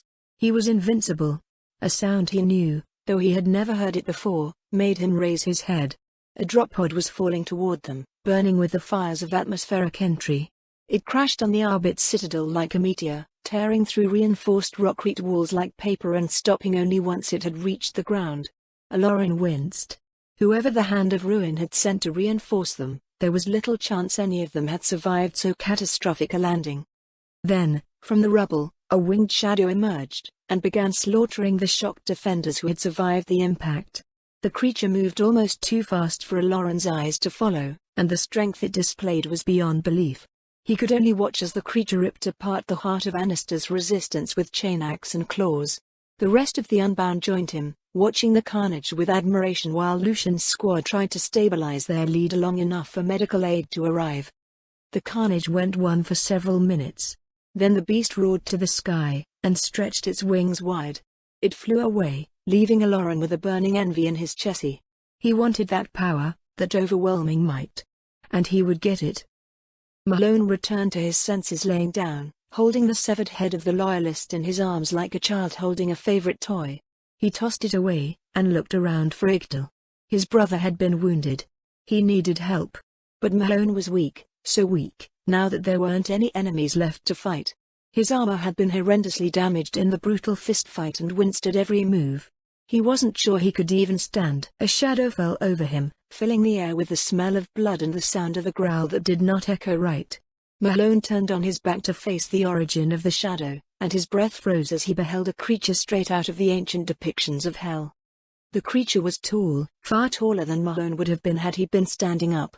Great, bat-like wings emerged from its back. It wore pieces of armor the color of bronze and arterial red over flesh that appeared to have been flayed. The head of the beast was encased in a helm, with twin horns raising from it and burning pyres where the eye lenses had once been. In its right hand, the demon held a great chainaxe about as big as Malone himself. It looked at him, watching him as a hungry wolf would watch a wounded sheep, and the Unbound could feel its desire to kill him right now. Curiously, that did not make his body react as if facing a threat. Even the body of an Unbound knew not to stir when it was so totally outmatched. Malone knew what the creature was, though he would never have expected it to be there. Its name and legend were spoken in fearful whispers across the Hand of Ruin, as if speaking them out loud would draw the being's wrath to the speaker. It was one of the most powerful servants of the Awakened One. Once, it had been a warrior of the legions, fighting under the banner of the 12th Legion, the Eaters of Worlds. Now, it was the host of two souls, one belonging to the Space Marine it had once been, the other drawn from the warp and into its flesh by the hand of the Blood God himself. From this union, brought into being not by the petty ambitions of mortals or the spells and rituals of sorcerers, the Blood Champion had been born. But the former World Eater wasn't supposed to be here. According to rumors, Lord Archon had bound it into one of the Hand of Ruin's decks, to punish it for some failure or to protect the rest of the Warband from its never-sated bloodthirst. There had been word that the Agent of Khorne would be unleashed in the Paraxis campaign, but the Unbound hadn't received any indication that it would be on this battlefield. The possessed turned its blazing gaze away from Malone, and picked up something on the ground. It was the head of the Loyalist Malone had killed, still encased in its broken helmet. A fine prize, it said, in dual voices that burned in the Unbound's ears like acid, for one as young as you, little brother. Give it back, replied Malone, without realizing what he was saying before the words had left his lips. It is mine. The demon nodded, and put the head back where it had been with surprising care. It is, the Blood Champion agreed, looking at Malone once more. You are wounded, little brother, it added, as if just noticing that fact now. So are those of your packmates Khorne hasn't claimed yet. Were you brought low by this one single enemy? Despite his wounds and the sheer stupidity of it, Malone rose to the creature's baiting. We were wounded before we arrived here. And that bastard was tougher than he looked. The Blood Champion nodded again, this time with a low, grumbling sound Malone took several seconds to recognize as being the equivalent of a chuckle. As are all the sons of Guilliman, it concluded, before jumping down from the building's roof and returning to the melee below. Malone was still looking at the empty space where it had stood when a familiar voice drew his attention. You are still a bloody idiot, Malone. What in the god's name did you think you were doing, speaking to it like that? Are you trying to get killed? Igdal was a mess. His wounds had stopped bleeding, but his armor showed the damage that had been inflicted upon him clearly. Malone was fairly certain that several of his friend's organs had been pierced by the son of Calth's blade. "I was the one who killed him," he said in answer, reaching for the manual command of his vox in his gorget. "His skull is mine. That's the rule for those walking the eightfold path, right? The demon had to let it to me." His hand found the button he had been seeking, and he pressed it. At once, his armor began to emit the distress signal that would indicate their position to any medical unit in the vicinity. Not that any were here right now, of course. But with a blood champion here, the issue of the battle was without doubt, and the Fleshmasters would come soon, if only to see how their creations had fared. "It is a demon-possessed legionary taller than both of us put together," continued Igdal, his voice weakened but still clear. "If it wanted the fracking skull, you should have let it take the fracking skull." "It is mine," Malone insisted, and Igdal sighed in despair. "If you talk like that," he warned, "that you are going to end like one of the berserkers. I would rather have you avoid that fate, brother." Malone grimaced. All of the Unbound had been taught of the four gods of chaos before their transformation. A former member of the 17th Legion, who still bore the colors of the Word-Bearers, had come to the Aspirants' Hall to that end. After him, a member of the Coven had done the same. While the Zealot had preached the glory of the Pantheon and encouraged the young men to embrace its teachings, the Sorcerer had warned them.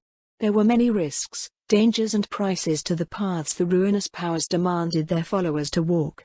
Archon didn't forbid any of the Forsaken Sons to follow the god of his choosing, so long as they kept obeying his orders, but he himself wasn't aligned with any of the four. If possible, Malone intended to follow the example of the Lord of the Forsaken Sons, and he knew Igdal thought the same.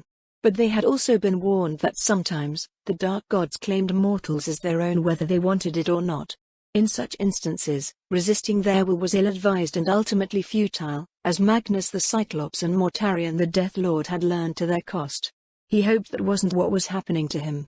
The Eightfold Path, for all the strength and martial prowess it offered, was often far too short for his taste. "What do you think he meant?" asked Igdal, changing the subject. "Who?" "The Loyalist. When he saw your face. What do you think made him react like that? You were an ugly bastard, all right, but that's still too much of a reaction." Malone shrugged.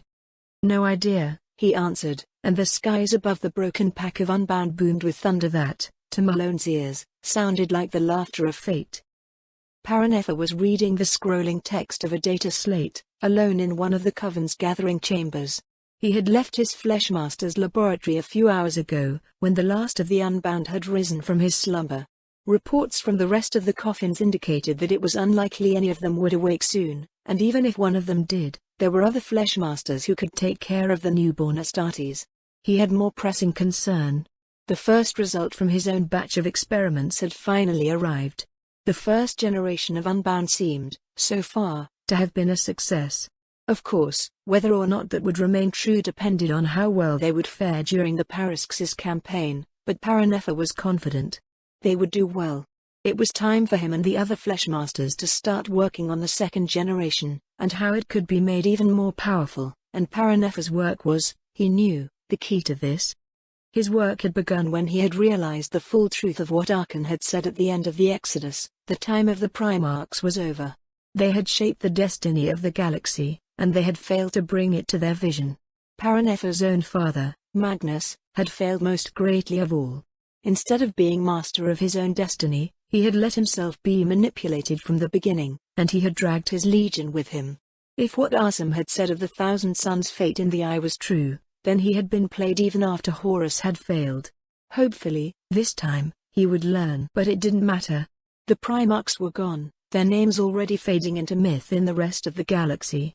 Dead, lost or ascended to the great game of the four gods. Conrad Kurz had been the last of the 9 Legions' forefathers to disappear. Whether his death had already happened, or was an event yet to occur outside of the warp storm, Paranefa did not know, but the Awakened One had warned the former Night Lords aboard the Hand of Ruin. Their father had chosen his own death, showing at last more courage than Magnus had when the wolves had come, and set his own destiny into stone. It had surprised the Fleshmaster, when the 8th Legionaries had wept at the news.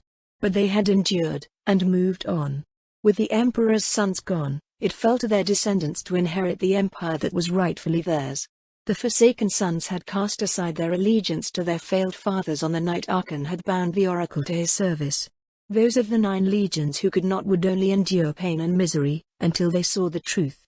Yet for all their flaws and failings, the Primarchs had still been weapons of war of terrifying might. And Lord Archon had commanded the Fleshmasters to provide him with the greater tools of war they could. To let no option unexplored, to let their minds be unshackled from the petty laws and weaklings' morality of humans. So Paranepher had begun to study the flesh and blood of the false Emperor's genetic sons, seeking to unravel their secrets. He wasn't trying to create new Primarchs, or resurrect the dead and lost ones. Only a madman of incommensurable arrogance would dare to attempt emulating the work of the Master of Mankind.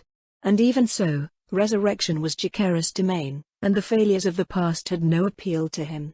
But Paranepher had studied for a long time the creations of the false Emperor, using his mystical senses to explore them on the metaphysical as well as genetic level. He couldn't create Primarchs, even if he had wanted to, but he could create monsters. The false Emperor had gene-forged 20 Primarchs by using his own blood, infused with the power of the Empyrean he had stolen from the Powers.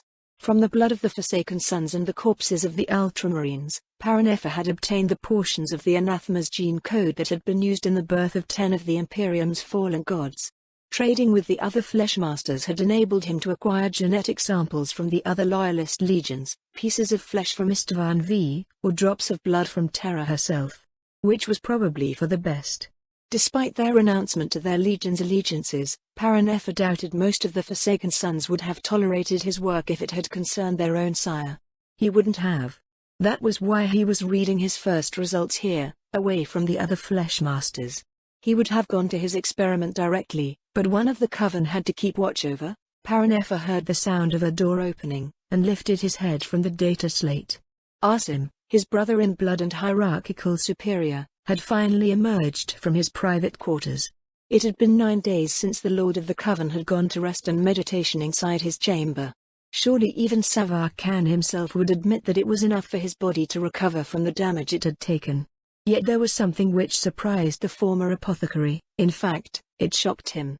When Asim had returned from Parasksis Gamma, he had been a wreck, wounded in flesh and soul by the arcane undertaking he had committed there. But now, the sorcerer's aura was flaring with psychic power, restored to fullness as if he had never set foot on the penal world. Paranepher reached out with his sixth sense, carefully probing his brother's mind for signs of possession. He found none, and his unease began to give ground to the boundless curiosity so many of the 1,000 Sons had shared. "I see you have rested well, brother," he said with his physical voice. He would rather not touch minds with Asim until he knew what had happened to him. The other looked at him, clearly understanding the question Paranepher hadn't voiced aloud. "I have indeed, brother, with some help." "Help?" "I made a pact," explained Asim. "The war for Parasksis is still raging, and before it over the Awakened One will have need of all of us. In such a situation, how could I remain undisposed for any longer than was strictly necessary?" "What manner of pact, brother?" pressed Paranepher, his hand slowly moving to his bolter while his mind gathered power. It was most likely an unnecessary precaution, but just in case. Asim held up his hand in a pacifying gesture. "I am not a fool, Paranepher. I didn't give myself over to the denizens of the great ocean just to heal my wounded psyche. It would be a most foolish course of action, I am sure you would agree." What did you give, Asim?" "If there is one thing we have learned since the wolves came for us, it is that the Neverborn never give anything freely." Asim nodded. "Indeed. I believe I know that even better than you do." The Lord of the Coven looked up, his gaze piercing the hull of the Hand of Ruin and looking straight at the hive world beyond. Paranepher looked in the same direction with his second sight, but saw nothing save the bursts of violence echoing through the warp from the planet. "There is a soul on this world," said Asim, "that craves for power. Its cries resonate in the sea of souls, and the Neverborn are eager to answer. In return for my healing, I have vowed to help them do so." The two sorcerers stayed silent for a moment, as both of them considered the implication of that. "You are going to create a possessed," said Paranepher softly. "Not one of these wretches from the penal world you offered to the warp, but one of the Galvorbak's ilk." Yes, admitted Asim, leaving unsaid what they were both thinking. He was going to damn the soul of one of their brothers, whether the fool was willing or not. Except for the Blood Champion's genesis in the Mueller system, there had been no addition to the ranks of the second-born amongst the Forsaken Sons since the Exodus, and for good reason. "What will Arkan say when he hears of it?" asked Paranefa at last. "Our master sees much in the Oracle's chamber. I think he may already know." All around him is motion. The currents and tides of the warp are ever-changing, reflecting every thought and emotion of the trillions of souls that populate the galaxy. There are patterns in the currents, rhythms and laws that govern the seemingly random infinity, but he does not look for them. The future is unwritten, and all that the warp claims to be prophecy is merely the possibility of what is to come, echoing back from the future across the timeless tides of the Sea of Souls.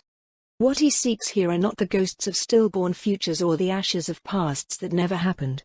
He has come here for what is, rather than what could have been or may yet occur. His will enforces itself upon the chaos that surrounds him, and there is a fragile, fleeting moment of clarity that lets him peer through the madness.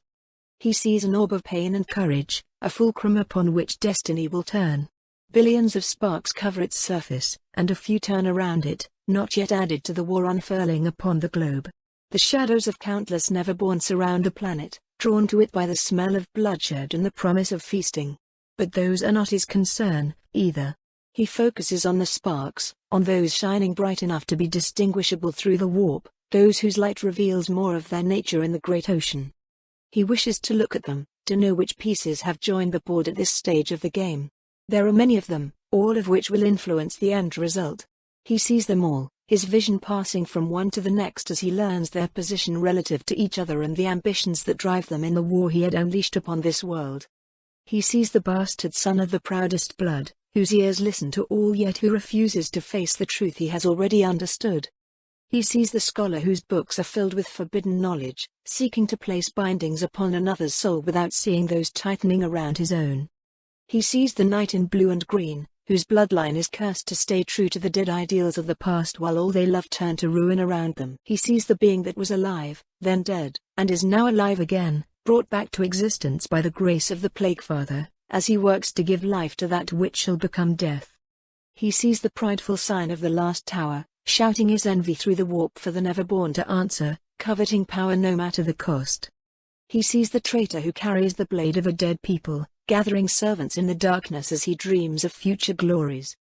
He sees the snake who sent his progeny to war, toiling now to unlock the secrets of resurrection and immortality. He sees the two-souled warrior, who grows more distant from his brothers with every beat of his heart as he slips further into the blood god's service.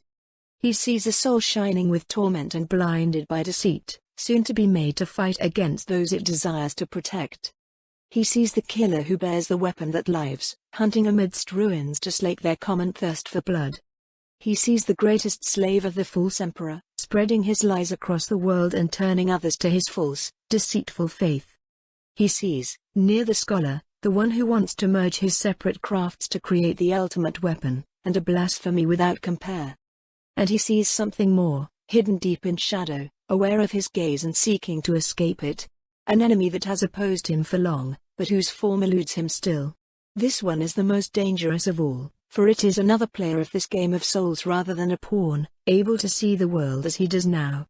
He has felt the presence before, but its reach and deeds are clouded to him, occluded by power similar to the one he uses to be here. He knows the adversary is watching him, though, so he spits one last curse in the storm before leaving this realm of madness and hidden secrets. Arkan opened his eyes, retiring his mind from the maelstrom of the Oracle's visions. As his two eyes resumed control of what his brain perceived, he found himself facing Serexithar once more. The once proud demon prince of Xionch had changed much since it had first been bound, but Arkan doubted the creature enjoyed the changes, no matter how ironic that may be. Once, the only decorations of the Oracle's chamber had been the chained body of an ultramarine librarian, hanging suspended in the air and surrounded by hundreds of wards and sealing circles. Designed to keep the demon inhabiting the legionary's flesh under control, these had taken much work from the sorcerers of the Coven.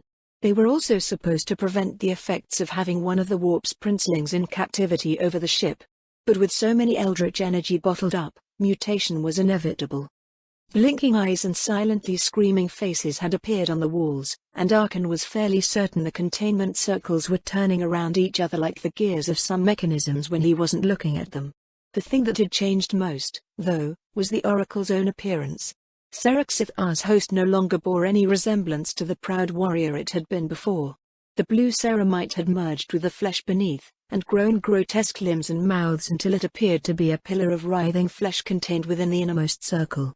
The cerulean monstrosity spoke through dozens of mouths at once and stared at its surroundings with hundreds of eyes.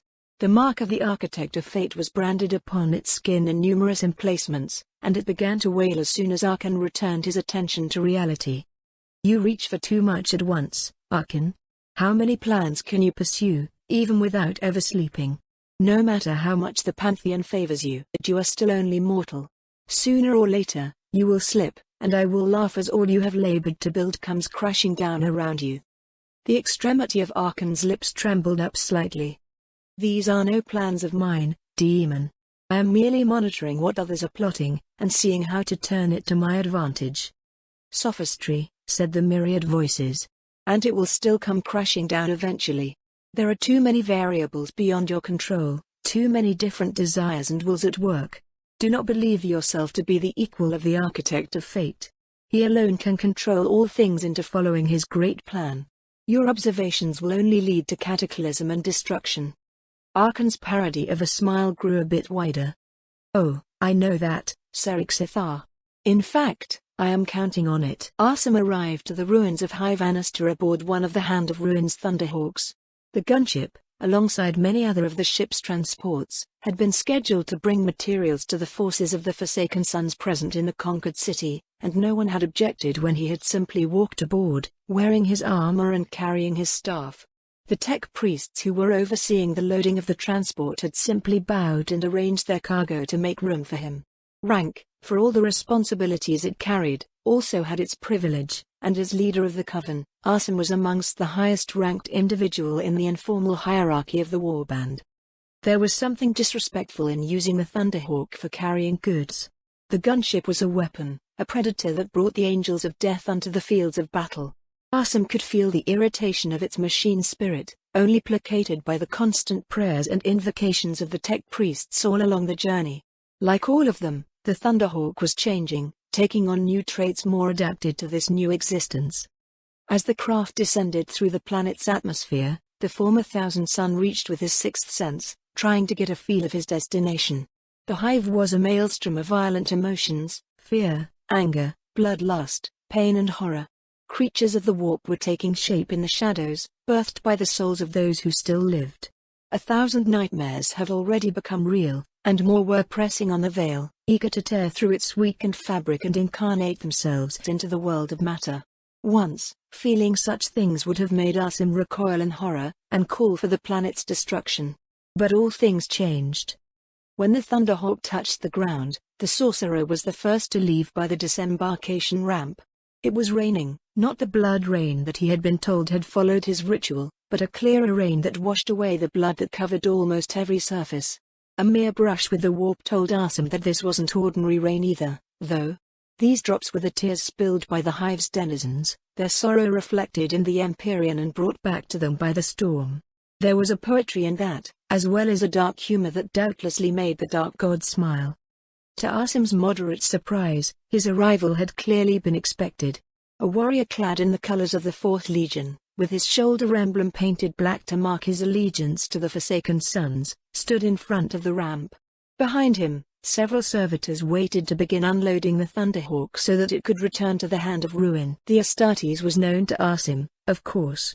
They had conversed at length during the plundering of Mula Prime, discussing about the past glories of their respective legions and fathers, and pooling their understanding of their strengths and weaknesses in order to help the son of Perturabo's project.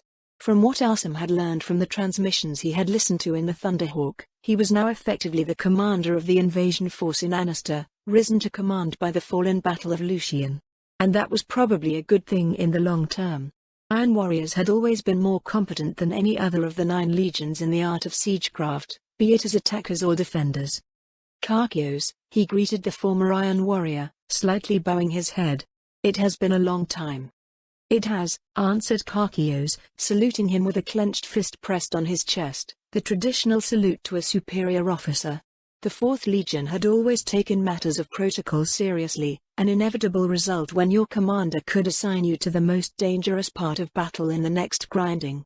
"What brings you here, Lord?" "I have questions I need answers to, and a quest to fulfill."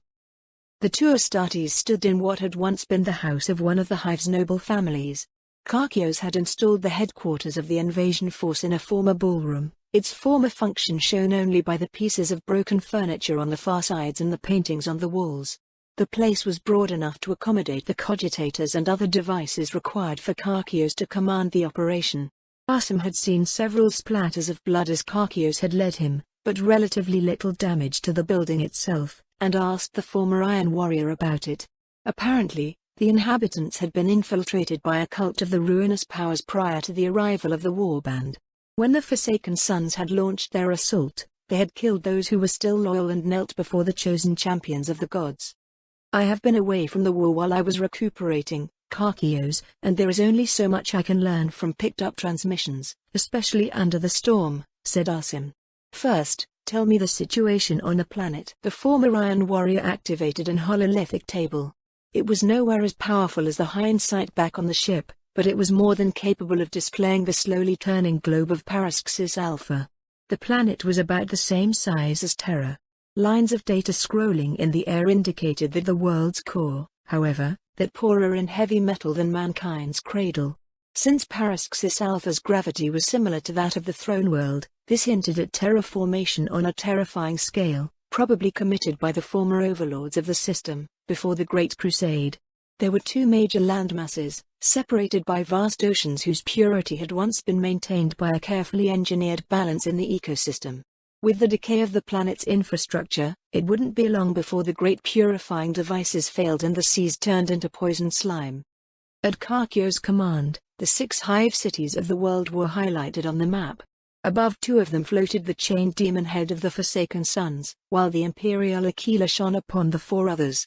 Both of the hives under the Renegade's control were located on the same continent, north and south from the last hive still in Loyalist hands. "As you can see," began Karkios, "we hold 2 of the 3 cities on this side of the ocean. The capital, Santorius, is where most of the Warband has made planetfall during the first attack, as well as where the greatest concentration of cultists is to be found.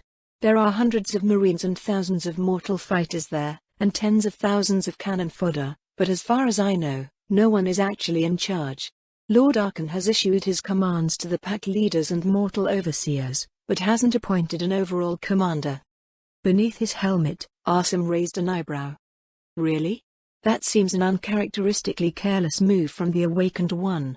What will happen if the Loyalists launch a counterattack?"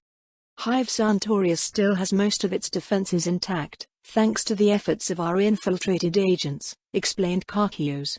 "By the time our forces attacked, many positions were already in our hands, even if we did lose a few to unforeseen circumstances. With that many troops, even the Sons of Angron would reconsider an head-on assault. There are men on the walls and at the Auspex stations, ready to sound the alarm if the hive is attacked, and if that happens, all those in the hive loyal to our cause will rush to the gates. The Loyalists and their allies simply don't have the numbers to waste in such an attack. Personally, I also believe that the Awakened One needs all those he could trust with such a position of command for the next step of his plan, whatever that is." "I see," acquiesced Asim. "And what of our dear cousin's forces? How many of them did make planetfall?" "All of them. Almost 1,000 Loyalist Astartes are on this world, sorcerer. I don't have access to all our intelligence on that subject, of course. But from what I have been told, these so-called Sons of Kalth have separated their forces between the 3 hives on the other continent and have begun the evacuation of the last one they hold on this side. Reports from the few scouts that have made it back indicate that, like us, they are fortifying." Asim pointed at the hive, in the middle of the continent. Its name, Lornera, was displayed in greenish light above it, and it seemed strangely small, when seen like this. "There must be tens of millions of civilians left there at the very least, even after all the damage the storm and us inflicted. How do they plan to evacuate them all?" "They don't. For all their honor and pride, it seems even the sons of the noble Robute can make sound tactical decisions when they really have to. They will try to save as many of this useless rabble as they can, we can be sure of it, but they know they cannot keep the hive from us, not with these positions. Arsum digest that information. Truly, the 13th Legion had changed much since the Heresy. And here? The situation is under control, but the hive is still a mess. We hold the walls and the highest tier of the hive, while most of the hive is in ruins or occupied by some loose elements from our forces. Apart from a few remaining troopers and idiotic civilians, no one is resisting us. We are making progress on the fortifications at an acceptable rate, thanks to the new slaves we have taken from the hive. Workers in the manufactoriums, mused Arsum, and their engineers. I can see how you could put them to use. How about the Unbound? I heard Lucian has fallen? He lives yet. The Fleshmasters are working on him. As for the Unbound, Karkios shook his head ruefully. They did the job they had been given, I will grant them that much. They even kept fighting after Lucian went down, though I think the Awakened One was right to send the Blood Champion to reinforce them, however he knew it would be necessary. But... Karkios paused, and Arsum waited patiently for his brother to find the words. They are wild, he finally said. Not like the World Eaters, thanks the powers, but they lack discipline. Outside of battle, their hypno-training slackens and they act more like overexcited mortals than Astartes. More than 100 of them remain active, but only about half of those listen to me, even though I speak with Arkan's authority. A sliver of anger showed on the legionary's face as he ended his tirade. Arsum waited for his temper to settle down, using the time to master his own irritation. Karkios didn't know it, but there was a high chance what he had told Arsum had just made the sorcerer's mission a lot more difficult. Where have the others gone? Surely they haven't left the hive? Some of them followed the Blood Champion to the Underhive, to test their mettle against the monsters that dwell there. Others have scattered across the city in search of prey. Sometimes a pack of them comes back because they are wounded, bored or have damaged their equipment. The Fleshmasters told me to let them do as they please. They say it helps them to gather data about them, to help prepare the next batch. Why are you asking? You are looking for one of them? Yes. His name is Aloran. Do you know where he is? Karkios stayed silent for an instant. Then, the systems in Arsum's helmet detected the former Iron Warrior pull out a file from his armor's memory banks and transfer it to the hololith. It instantly began to display a register of the Unbound involved in the attack of Anaster. A list of names scrolled down, each followed by the current statute of the corresponding warrior, dead, wounded or active, and the observations of the Fleshmasters on that particular subject. When the name of Aloran Radomir Sertanov finally appeared, Arsum swore violently, cursing every single demon with a perverse sense of humor. Sorry, sorcerer, said Karkios, and his tone was almost sincere, a wonder, coming from one of Perturabo's bitter brood. This one is deep in the Underhive, if he is even still alive. The path Arsum had taken on the former Iron Warriors Council brought him to his destination without any difficulty. He had passed through entire districts of rubble, threading carefully on paths barely large enough for his imposing figure. Some sections had been entirely devoid of life, his sixth sense perceiving only the faint echoes of death and sorrow. Others had been teeming with terrified civilians, cowering in the ruins of their home or dragged away by the patrols sent by Karkios to find manpower for his works. These patrols were composed of the troops Arkan had sent from the Hand of Ruin, mortals enslaved from the Meula system and trained in the depths of the great battleship, and defectors from Paraxis Beta, all united under the banner of the Forsaken Sons. Some had branded their own flesh with the symbols of the powers, and many proudly displayed the mutations that had been inflicted upon them by the whims of the warp. Here was another of the things that had changed since Arsum had turned from the Emperor's light. Once, the sight of these riches rounding up the traumatized survivors of the hive like cattle would have enraged him. Yet now, all Arsum felt was admiration at the other legionaries' cunning. By leaving the mortals alone except when he needed more slaves, he ensured that those would be the strongest. The longer they survived, the more resourceful they were. And in a way, despite the malicious cruelty and Karkios' slave master's habits, it could be argued that these mortals were better off working on the fortifications. The Forsaken Sons had brought down abundant stocks of condensed nutrients for their slaves, and some of the survivors he saw struggling away from him in terror looked famished.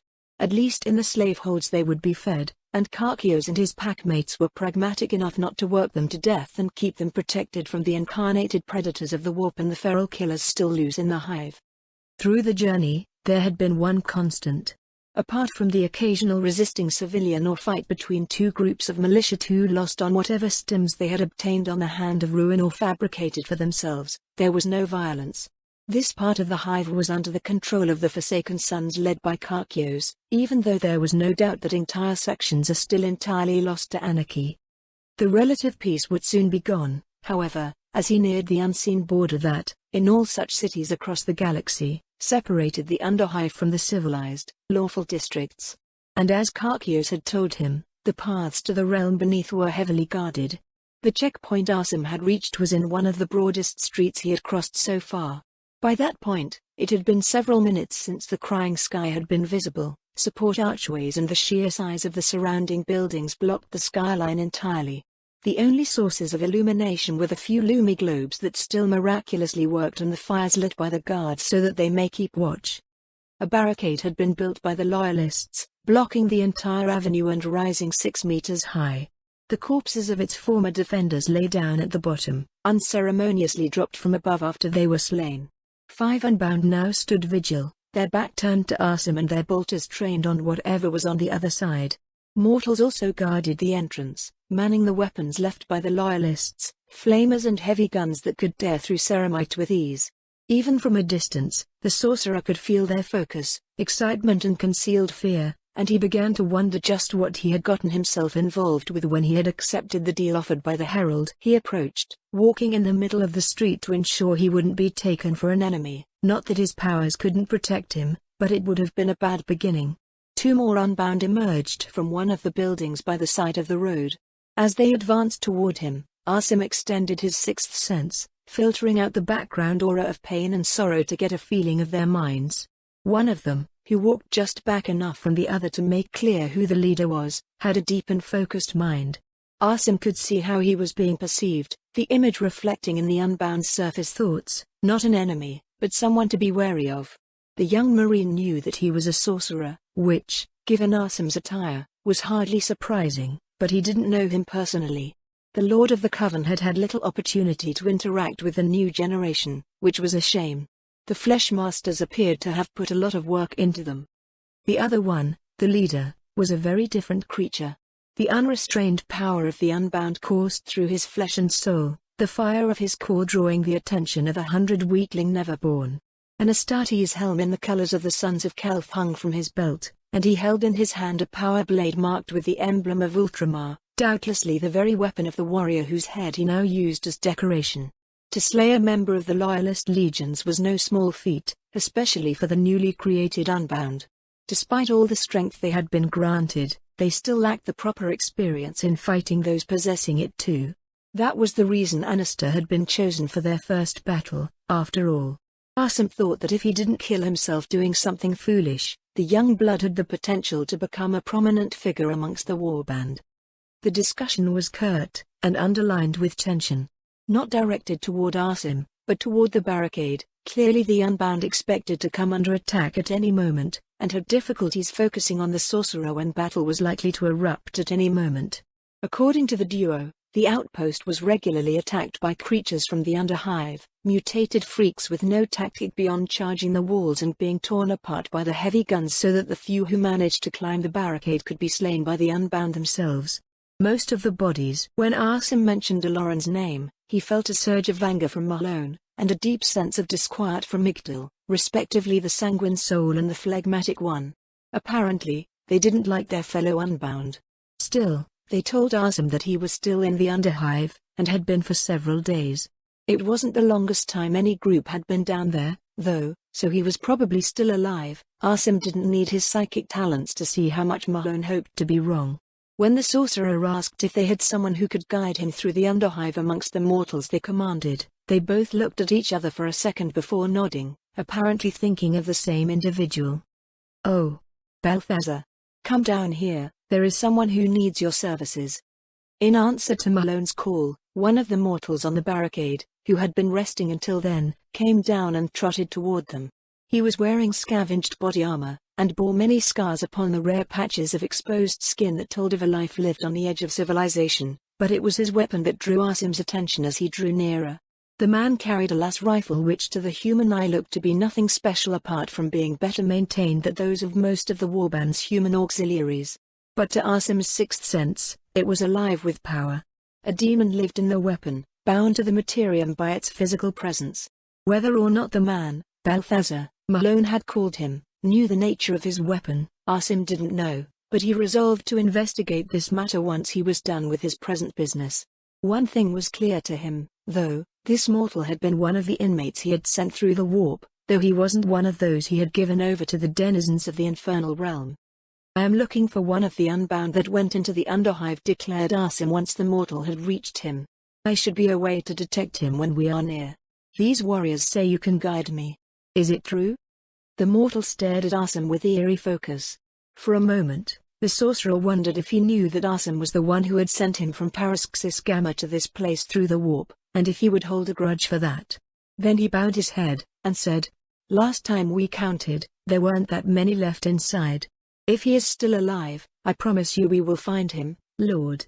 If you can, assist the chase with your talents, then it will be even easier." "Very well. Take what you will need and let us be on our way, then." Balthazar hadn't lied about his capacity to lead Asim through the underhive. The mortal walked amidst the rubble with ease, descending ever deeper while the Space Marine scanned all frequencies, looking for the Unbound's transmissions. Asim knew that some of the young bloods had to be using the Vox. At the very least, the stench made sure they were wearing their helmets.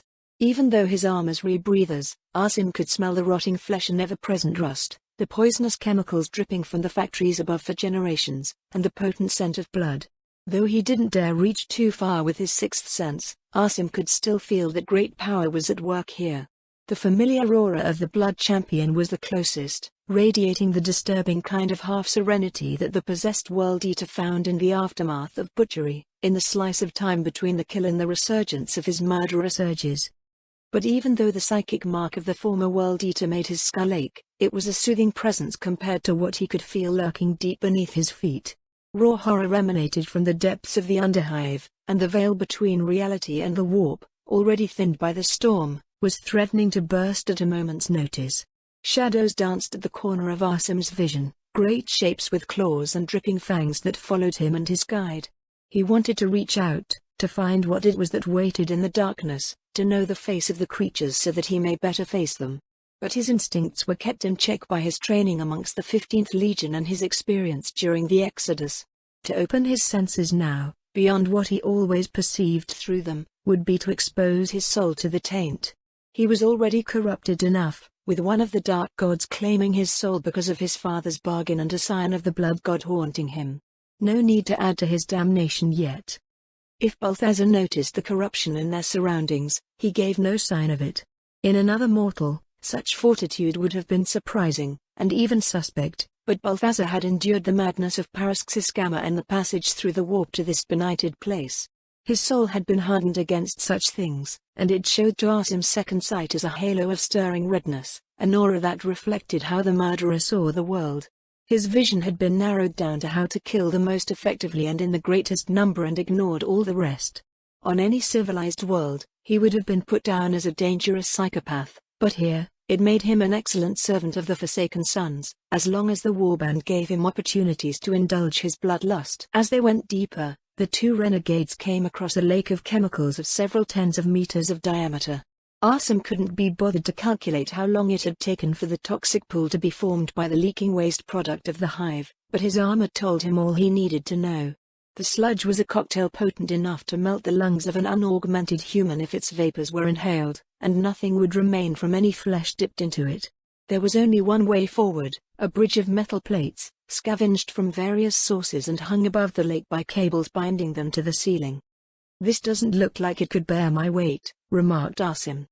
"No, it couldn't," confirmed Balthazar, strapping a rebreather mask on his face. The protective gear and the weapon he still held in his arms made the man look like one of the soldiers of old Earth, back when man had first discovered how to kill his kind in one of the most horrible manners imaginable. "Then how am I to pass through?" "You will have to walk, Lord. It isn't very deep, and your armor can take it, the others could, at least. Gonna scrap the paint away, sure, but there shouldn't be any real damage. How delightful, murmured Arsum before checking his armor's void-sealed integrity. Satisfied, he immersed into the lake. It reached up to the middle of his chest, and warnings immediately danced before his eyes as his gear realized what was happening. He blinked them away with irritation, erasing dozens of them before making a mistake. Without meaning to, he disabled the reflection filter that had covered his vision ever since he had left his chamber on the Hand of Ruin, and saw the world around him without obstacle beyond the red-colored lenses. Under the light of Balthazar's loomy globe, the Herald of Blood looked up at the sorcerer from the surface of the Lake of Poison. "You will find him soon," said the demon.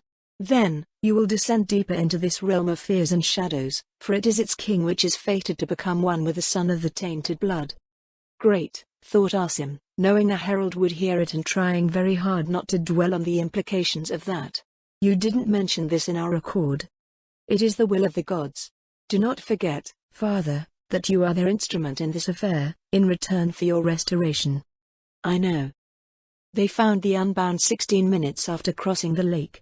In the end, it wasn't thanks to the Vox nor to Arsum's powers, but something a lot simpler. They followed the noises of battle. Arsum's enhanced hearing picked up the characteristic sounds of bolter fire, and Balthazar led him straight to their source.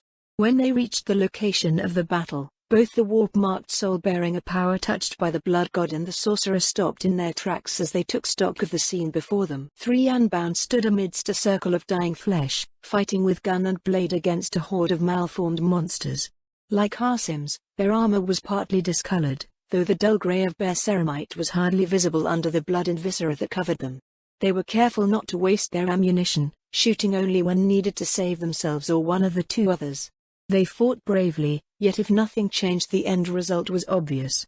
No amount of genetic enhancements and superior weapons could defeat such crushing numeric advantage. Some of the enemies they faced had been humans at some points, while others came from the myriad vermin that always grew beneath the hive cities of the Imperium, no matter how well run. All were afflicted by extensive mutations, horns, claws, fangs and plates of bones that made them look like a carnival of devils from old Earth's mythologies. They howled and shrieked and screamed as they threw themselves under the Unbound's swords, and their fractured psyches burned with bloodlust and a craving for their own death in equal measure. A few were made brighter to Arsum's second sight by the Neverborn within them. The demons were no more than minor incarnations, spirits of hunger and fear, but they drove the rest of Twisted Army forward. They were like shepherds leading cattle to the slaughterhouse, and the moment Arsum thought up this comparison, he realized it was truer than he had imagined. The dying screams of the mutants, their fear of death and the release from their tortured existence were being drained away through the ether. It was feeding the demon at the bottom of the underhive, helping it spread its touch further. It was time to put an end to this. Already one of the Unbound was faltering, his energy leaking out by a dozen wounds, each enough to cripple a mortal man. Arsum gathered his thoughts, focused his mind, and called upon his powers. He didn't race through the enumerations or weave the energies of the Immaterium in a subtle manner. Instead, just like he had done years ago in the burning streets of Tizca, the son of Magnus unleashed sheer and raw power upon his foes, guiding it so as to avoid destroying the Unbound as well. Arcs of lightning poured forth from the sorcerer's staff and teared through the mutated host, searing the flesh and ripping the souls from their malformed bodies. When the attack reached one of the possessed beasts, they burst apart in showers of gore, sending splinters of bone and baleful fire through the rest of the horde. More and more died every second as the scope of the devastation extended. The mutants at the back of the horde broke and ran, leaving their kindred to die under the frightful power of the Coven's Lord. Arsum advanced toward the three Unbound. Balthazar walked behind him, looking at the sorcerer with newfound awe. That diminished the risk that he would turn on Arsum, though it was probably better not to let him see how much this unleashing of power had weakened him. As he neared them, the three Unbound fell to their knees. It irked the sorcerer to see Astartes display such deference. Even though he was their superior officer, or whatever term was now in use amongst the Forsaken Sons, and expected to be treated with the appropriate respect, kneeling just felt wrong. It reeked of blonde loyalty, the kind which had almost ruined the 9 legions during the Heresy. Still, he supposed the Unbound's position may be due as much to respect as it was simply the result of sheer exhaustion. Who knew for how long they had been fighting against the tide before Arsum had delivered them? Judging by the number of corpses they had tallied, hours, perhaps. Crashing the bodies of the mutants underfoot, Asim finally stopped a few steps away from the trio. "I am Asim of the Coven. Which one of you is Aloran?" One of the two least wounded warriors, holding a power blade in his right hand, slowly stood up. "I am," he said, his voice full of the delicate intonations of a spire-born and, despite who he was talking to, dripping with the arrogance typical of his kind. "We are grateful for your help, Lord. What brings one such as you here?" For a moment, Asim remained silent. There would be no turning back after this. Once Aloran knew of the opportunity that had been arranged for him, he would seize it in a heartbeat. Asim could see that much without needing to probe the unbound soul. Right now, he could still lie, pretend that he had come to bring him back to the war, that his presence was needed to gather the unbound in Lucian's absence. He would believe that. An image flared inside Asim's mind's eye, himself, drowning in an ocean of blood, feeling the agony of every being he had ever killed, directly or not, for all eternity. In that moment, he knew this was what awaited him on the other side of the veil, and that he would be there soon if he tried to escape his obligations. His only hope to escape that torment was to continue living, and the only way to that was to gain more power. And the only way to gain more power, rejoice, Aloran. The Pantheon has heard your prayers. I have come to grant you what you desire, ascension to the ranks of the Second-Born. After sending the wounded Unbound back to the surface, the 4 remaining heretics descended deeper into the Underhive. Aloran had been as enthusiastic as Asim had expected, unfazed by the revelation that the creature he was to be bound to was the one responsible for their current environment. His comrade, whose name Asim never learned, was apparently content to see his leader reach such heights. The sorcerer could feel that he cared little about the outcome. Either Aloran lived, in which case the Unbound would have a close connection to a rising power amongst the Forsaken Sons, or he would die, leaving the position of leader open. There appeared to be a lot of Unbound that looked up at Aloran as a source of leadership, though from what Asim had seen, Malone was probably a stern rival. He would have to warn Arkan about these factions. Even if the Awakened One surely already knew, they had to prevent them from reaching open conflict. The group didn't meet any more of the mutants, though Asim could feel them watching from the shadows, terrified of his powers. Deeper and deeper they went, following the trail of etheric corruption to its source. Finally, after more than an hour of march, they emerged inside a broad, empty space that had once been a control room and maintenance access of sort. Great pipes were still visible on the walls, the last trace of some titanic device from the world's early history. Perhaps they were inside a remnant of one of the ships that had first brought mankind to this world. Asim had heard from Paranefa that, according to what Jacaerus had found on the second planet, the colonization fleet had been forced to crash when it had been attacked by the Xenos who had then enslaved the survivors. Whatever the origins of this place, it was obvious that it had been abandoned long ago and left to rot while the city was built up above. However, the rust and other damages of time were almost hidden by the changes caused by the chamber's current occupant. Black, viscous matter crawled on the walls as if alive, never stopping its disturbing movement. The source of the Underhive's corruption stood at the center of the room, locked in place by chains of golden light. Where the chains touched the substance of the demon, streams of crimson vapor hissed away. Evidently the creature was in tremendous, constant pain. It was roughly humanoid in shape and almost twice as huge as an Astartes. Its body was made of black smoke, undulating in the cage formed by the golden chains, and within it could be seen the shards of a million nightmares. Asim tasted the sorrow of a maiden as the one she loved went to war, heard the last breath of a soldier dying from a chainsword through his chest, and felt the fear of a child as the sky caught fire, all in the time it took for his hearts to beat once. Before their next beat, he saw hordes of twisted monsters slaughtering entire cities, heard the agonized screams of mortals cut apart while alive, and saw a planet burn in the grip of a giant clawed hand. He tore his eyes from the demon and deployed his powers to protect his companions from the mesmerizing effect. Muffled gasps and curses told him that they too of you had been seeing the things inside the demon, the echoes of the fears that had given it birth. The Unbound and the Mortal quickly took position around Asim, their weapons aimed at the Neverborn. "This is what you want to bind to me?" asked Aloran, his tone a mix of incredulity, awe and anger. Asim ignored him, focusing his mind on the demon before him and trying to make sense of what he perceived. For all the madness of the warp, there were always a myriad patterns hidden underneath the chaos, and nothing was ever truly random. There was a reason for the demon aspect, and for the chains that, as far as Asim could tell, were inherently part of the creature. The apparent paradox of a demon carrying its own prison was a clue as to the origins of the Neverborn, one that Asim could use to unravel its nature. If he was to bind it to Aloran and complete his pact with the Herald, the sorcerer needed to know everything he could learn about it. Besides, he was curious himself. The demon was powerful enough to affect the entire Underhive and create the monsters they had faced, some of which had even had demons of their own. And, judging by the visions it had shown, its creation was a fairly recent event. Even the Coven, even the Thousand Sons, back at the end of the Heresy, after they had spent decades and sometimes centuries perfecting their craft on Sortieris, had precious little lore about the mechanisms of demonic conception. What could he learn from such a Neverborn, only recently come into existence yet as ancient as any of its timeless kind? The shadowy figure must have felt Asim's gaze, or detected the presence of the renegades in some way, for it turned to face them, its chains clinking with the sound of breaking blades as it moved. The moment the sorcerer saw what was in place of the demon's face, the pieces clicked together. Asim couldn't hold an exclamation of surprise when the true scope and irony of the situation was revealed to him. By the blood of Magnus, an eye of Horus formed of blazing flames crowned the demon's body, gazing upon the intruders in its lair from a hood of crawling darkness. When the creature spoke, the eye flared brighter, and its voice was projected directly into Asim's thoughts.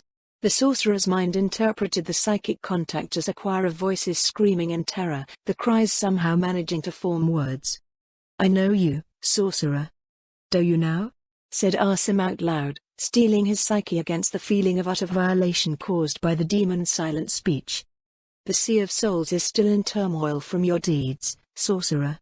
Many of my brethren sing the name of Asim in the Empyrean, praising the one who has delivered upon them such a bounty of pain and blood. Even from here, where the souls of the living are outnumbered by the shades of the dead, I heard of you and of the one you serve." That was somehow flattering, but not the reason he had come here. Perhaps he could leverage this fame to convince the demon to go along with his plan. After all, even if he had been tasked with Aloran's ascension by the Herald of Blood, that didn't mean this Neverborn agreed, or even knew of the transaction that had been conducted aboard the Hand of Ruin. "What is it, Lord?" asked Balthazar. The mortal was still aiming his possessed weapon toward the demon, but his thoughts were shining with interest. "I have seen my share of demons on this world, but that's the first time one of them talked, even like this. And why does it have the emblem of the Warmaster on it?" So, even non-psychers could understand the words of the demon, seeing as neither Aloran nor his packmates asked what the former inmate was talking about. "It is because this one is quite powerful, and therefore sentient enough to communicate," explained Asim, easily falling back into the teaching role he had once fulfilled as a member of the 15th Legion. "It was born from the amalgam of the fears of all the inhabitants of High Vanister, and probably came into existence when Arkan unleashed the storm." "I am far more than that, sorcerer," interrupted the creature. "I am the terror unleashed upon the Imperium by the sacrificed king. I am the nightmares of a billion souls as they learned that the horrors of the past were returning. I am the despair that seized the heart of the Empire of Man when its favored prince turned traitor. I am a shard of the broken soul of a god, and the destroyed hope of humanity. I am the shadow of Horus." Asim winced at the overbearing tone. He had hoped to avoid this, vain a hope as that may have been. Demons above a certain threshold of power had tremendous egos and enjoyed talking about themselves far too much. But there was one thing in that boastful monologue that gave Asim pause, and he felt his temper begin to rise as he considered the words and their implications. However, before he could voice his thoughts, Aloran spoke them first. "You claim to possess some part of the soul of Horus Lupercal? Do you wish to be destroyed, demon?" "Not the soul of the sacrificed king, son of his dying line," growled the demon. "That was lost forever to the fire of the anathema's wrath. But the being he had become was much more than Primarch. He was the champion of the four gods. His essence reached beyond the mortal ken and into the great ocean, shaping the course of the galaxy to his will. When he fell, parts of his being scattered through its tides, and it is one such piece that found its way to this point in time and space." "I see," said Asim. "You are how the Ever saw the Warmaster, how he appeared in their terrified nightmares as the heresy unfolded and the galaxy burned." "Yes," hissed the demon. "The most feared being in the galaxy, and I am the incarnation of that fear. I am the ultimate terror of man given form by the remnants of the Pantheon's chosen. And yet, Asim pointed out, you are trapped here. Chained, unable to leave this forsaken hole. You have power, that is undeniable, but is ultimately limited by the very thing that grants you strength. The demon growled in anger, and the unbound held their weapons tighter. Unfazed, Archon continued. That is because you are the shadow of Horus, and Horus failed.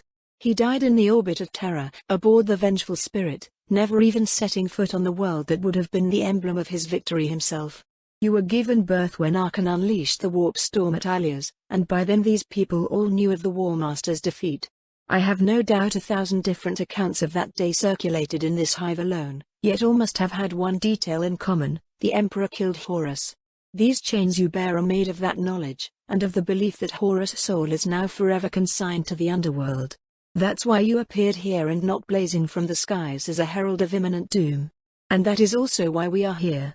We can help you, demon. The ire of the creature, which had been increasing while Asim exposed the truth of its situation, temporarily abated. It was curious, another sign of its high complexity for one of the Neverborn.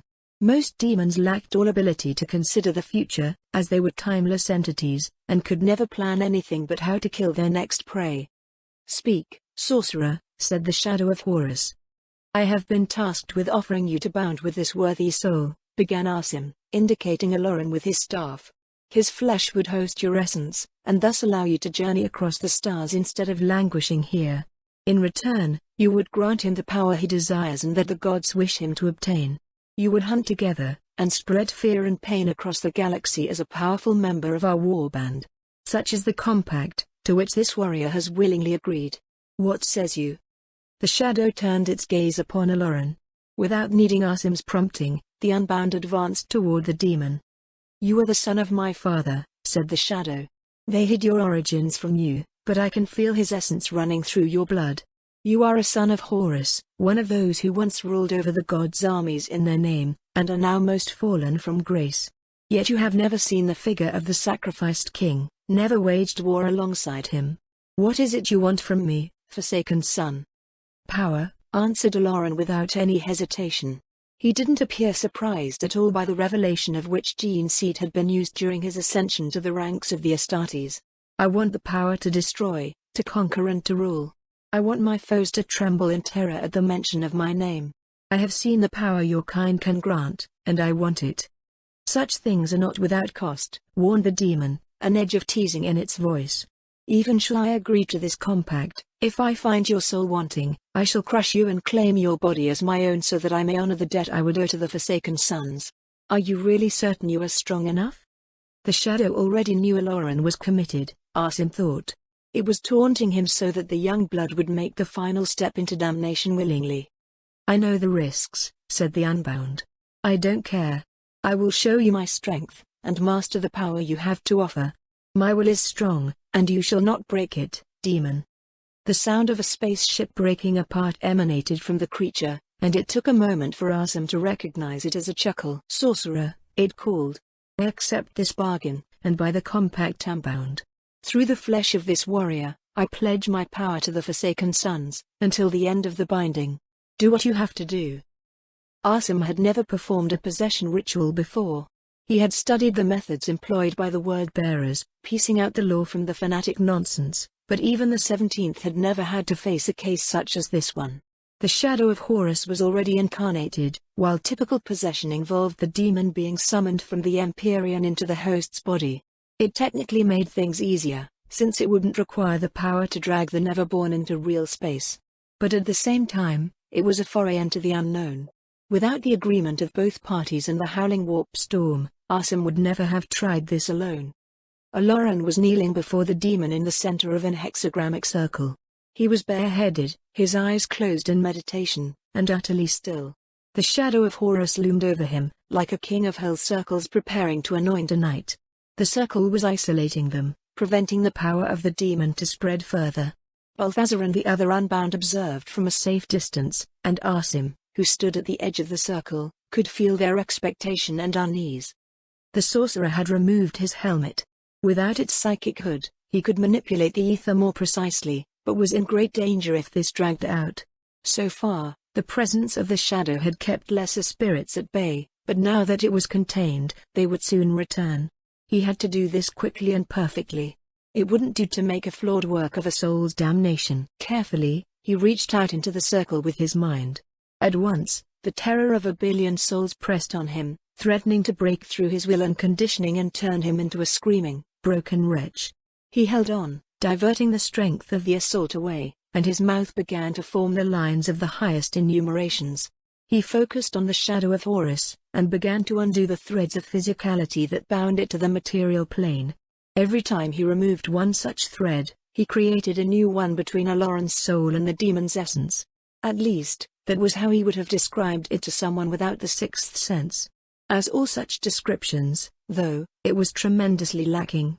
It didn't carry the sense of imminent doom, the resistance of the demon to being cast out of reality, willing or not, or the tears opening in the unbound soul with each demonic hook he attached to it. This was an act that was wrong and most foul, a blasphemy against sanity and an affront to humanity, performed at the bequest of a creature born of murder and acting upon the will of false gods. But it was also duty, revenge, and the payment of a debt. And these were all Asim had left to live for. His decision was already made, it had been made the moment he had accepted the Herald's bargain. So he went on, until Aloran was the only thing anchoring the shadow of Horus. Now, only one last thing remained, a part of the ritual he hadn't told the Unbound about. His eyes still closed, looking only with his second sight, the sorcerer entered the circle and stood behind Aloran. Then, with moves as fast and fluid as quicksilver, Asim drew his ceremonial dagger and cut the young Astarte's throat. He heard the distant shouts of surprise of Balthazar and the Unbound, and the pain gasp of Aloran. He saw the essence of the demon pour into the wound and spread within the flesh.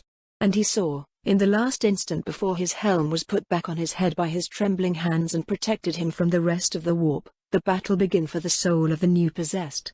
And elsewhere, deep within the shadows of his own subconscious, he knew that another such battle had just ended.